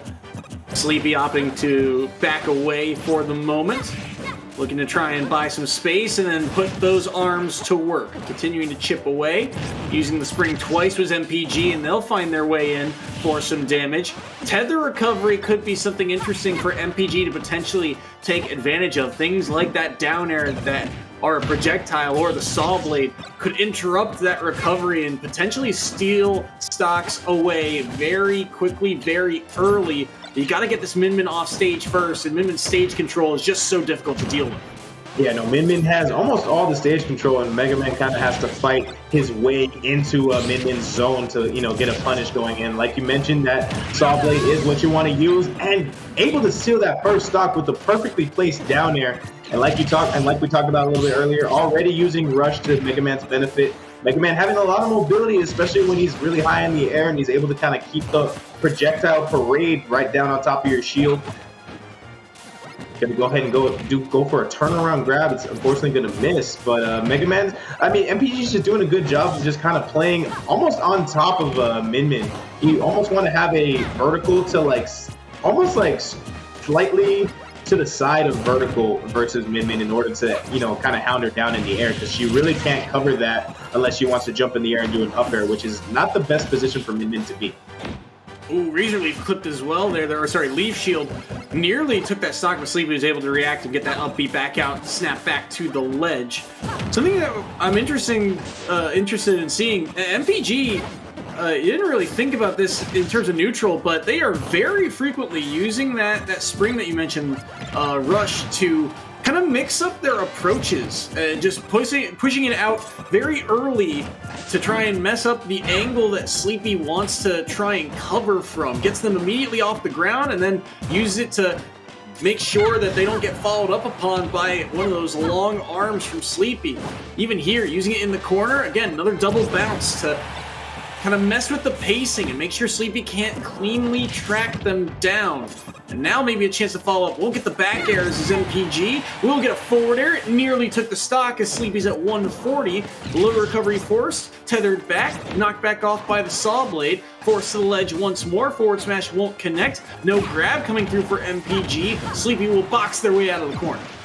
Yeah, and like we were talking about, I want to say I've seen a lot of that down air being used from MPG, and I specifically think it's being used. Oh, great job taking the stock with the up air. That down air I want to say is being used specifically because it allows Mega Man some still mobility, because you can drift with Mega Man's down air, and while there's an attacking hitbox from the top, Mega Man's also throwing out Saw Blade, from the sides or diagonally towards Min Min. It's just a whole lot of different options for Min Min to cover. And in the meantime, Min Min's struggling to even get horizontal of Mega Man to, cover ground and to get an attack out. So MPG's game plan here is just doing an amazing job of just keeping Sleepy out and not allowing them almost any breathing.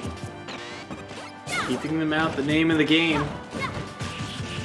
Can't get too much off the back of it, though. 143 now onto this Mega Man, but they are the ones on the offensive. Look at this back air. Jump already used, and this is absolutely the stock. MPG absolutely taking over game number one. A 3 stock from the youngster. For sure, an absolutely powerful and dominating 3 stock to kind of showcase here. Also just using a good job of falling up airs and everything in between, man. From that down air on the first stock to just, sealing the deal. Edge guarding Min Min when possible, because of course not the best recovery whatsoever. Using those up airs to keep Min Min at bay. And again, just taking those edge guards, taking the jumps when possible. Like, look at that. Just the double jump, fastball, back air. And just like that, you're without resources, and just like that, Min Min's stock and game is set, and MPG going to go up 1-0. Additional 3 points added to the board for MPG right there in the University of Delaware. So, again, another commanding lead. And so how do you think that Sleepy could even possibly adapt to the game plan that MPG has here? Like, what do you think Min Min can do about literally the towering down air and all the buzzsaws and everything just coming at her from a vertical angle? One of the things is to try and pick a smaller stage. You give MPG a lot of time to set up on a wide stage like PS2, even using things like Rush to, like you said, change up the angle and just get vertical on Min Min. And like you said, there's not a whole lot Min Min can do in those instances. So maybe try and go to a stage with platforms. In particular, I was thinking if you do end up going back to a stage like PS2, you want to try and close space. And one of the things we've seen Min Min's do in the past, especially if you go, it's more evident on a stage like Town and City, could potentially do it on PS2, but using the arms to just slide across a platform. Just make sure that anytime MPG is jumping, you're kind of lingering and threatening in that area is something I'd like to see. Feel like, you don't think of Mega Man as a very mobile character, but MPG certainly made it work, and that's something I think you just cannot allow. They instead opt to go for some space. They say, hey, your down air is pretty good at covering me. Well, what if I put a platform there so it's not as easy to pull off here on Kalos this time around? Yeah, no, I mean, like you talked about, right, MPG was doing just a great job of just stopping recoveries from Sleepy here, and right then and there, a little bit of an unfortunate SD, it seems, coming out from MPG, so a little bit of breathing room actually is a good sign of relief right here from Sleepy, so now just has to maintain this advantage and, keep the stocks going, keep the spacing going, keep Mega Man out the whole time. Don't let that game plan turn, yeah, okay, forgive me, I'm a little enamored with the gameplay, but don't let the game plan that MPG has capitalize anymore. They're off stage right now. Sleepy will be able to make it back. MPG holding stage really well, and despite an early SD, MPG is still all over Sleepy right now. 99% on the Sleepy. I feel like they've been kept to the corner for a very long period of time as we're through the first minute of action. Forward smash will knock Sleepy off stage. Sawblade will connect, but a jump was not used, so they will be able to tether back pretty cleanly, but they can't get off the ledge. The back air seals that one away, and MPG will unfortunately SD again. So that's 2 stocks gifted to Sleepy this game. And yet MPG still feels like they're in a commanding position. Sleepy does have the lead, and they're starting to chip away at this stock, so things are looking good for Hawaii, but MPG, again, doing so much work here.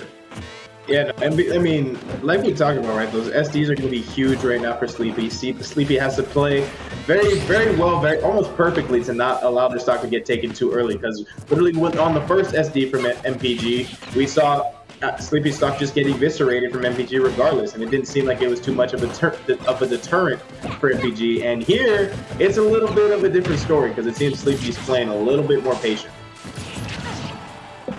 92% here, off stage, and there it is, the down air to cover the tether recovery. That projectile just so lingering, so threatening for Sleepy, and nothing he can do about it in that instance. MPG has evened up the stock count, but it is still a substantial percentage lead here for Sleepy, and they're keeping this Mega Man off stage as long as they can. No, they're doing a good job at it too. 89% here, but that first down air is going to lead to some big damage coming out for MPG. Okay, another down air opportunity. Tried to get the backer to get Sleepy off stage, but Sleepy still holding center stage pretty well. Uses MPG using Rush to, again, get that mobility. This is going to be a back throw. Has to be very smart. Oh, and again gets caught jumping. Every single time it seemed that Sleepy wanted to get away from MPG, it seemed like a jump was going to happen, and every single time, MPG sealed the stock from that back air. No resources, no set. MPG stealing the last set of this set 5 here is going to go ahead and add those additional points to University of Delaware.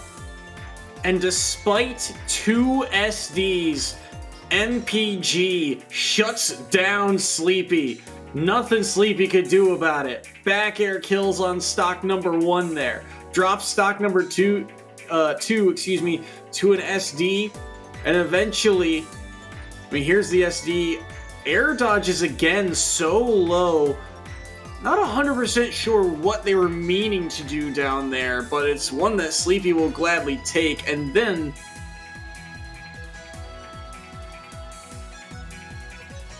we're getting an explanation. Tried to crash bomber the ledge and then unable to make up the difference for it. But instead, the back airs, again, like you said, catching the jump, and Delaware with a big lead now. 19-4 gonna be your final score. The only set Hawaii takes comes courtesy of Small Left in the second series over Houdini. A 15-point differential.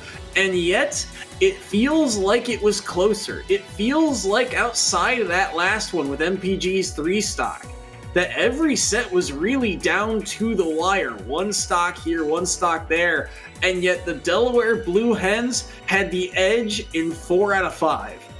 Yeah, no, it seemed a lot closer than it was, and it was because like of those first few matches, right? It just seemed so close, and there was so many amazing stocks and so many huge reads from both sides, and just movement switch ups, close games. But in the end, it was just Delaware playing a little bit better than the University of Hawaii, and some of those games that felt like they were game threes were only just 2-0s, but it was that well at how Hawaii was playing the matchup. Unfortunately, Hawaii does go down. They are not victorious, but Delaware are going to go ahead and nab that number 2 spot on the season here. And what amazing gameplay we saw, man. I was excited from the very jump, and I'm not going to lie. There was moments where I was just sitting up in my chair, eyes flat on the screen, and I was stumbling my words because I was so captured, especially from some of that gameplay from University of Delaware's side. Both teams played their hearts out. It felt like they knew the stakes for this one, and they both wanted it, but it was Delaware that comes out on top. Obviously not the results Hawaii were looking for. After a lot of these kind of late evening games, they were able to get a couple of big wins under their belts, and they're already off to a really good start this season. One of their best, I think, in EGFC for them, as they're going to finish this fall split at 6-2. But still a lot of SSBU to be played. They'll have to regroup and regain in the spring split. But we will get a chance to hear from the defending league champs and the victors of this match. Delaware, a member of their team, will be jumping into the booth momentarily after a short break. So don't go anywhere. We'll be right back.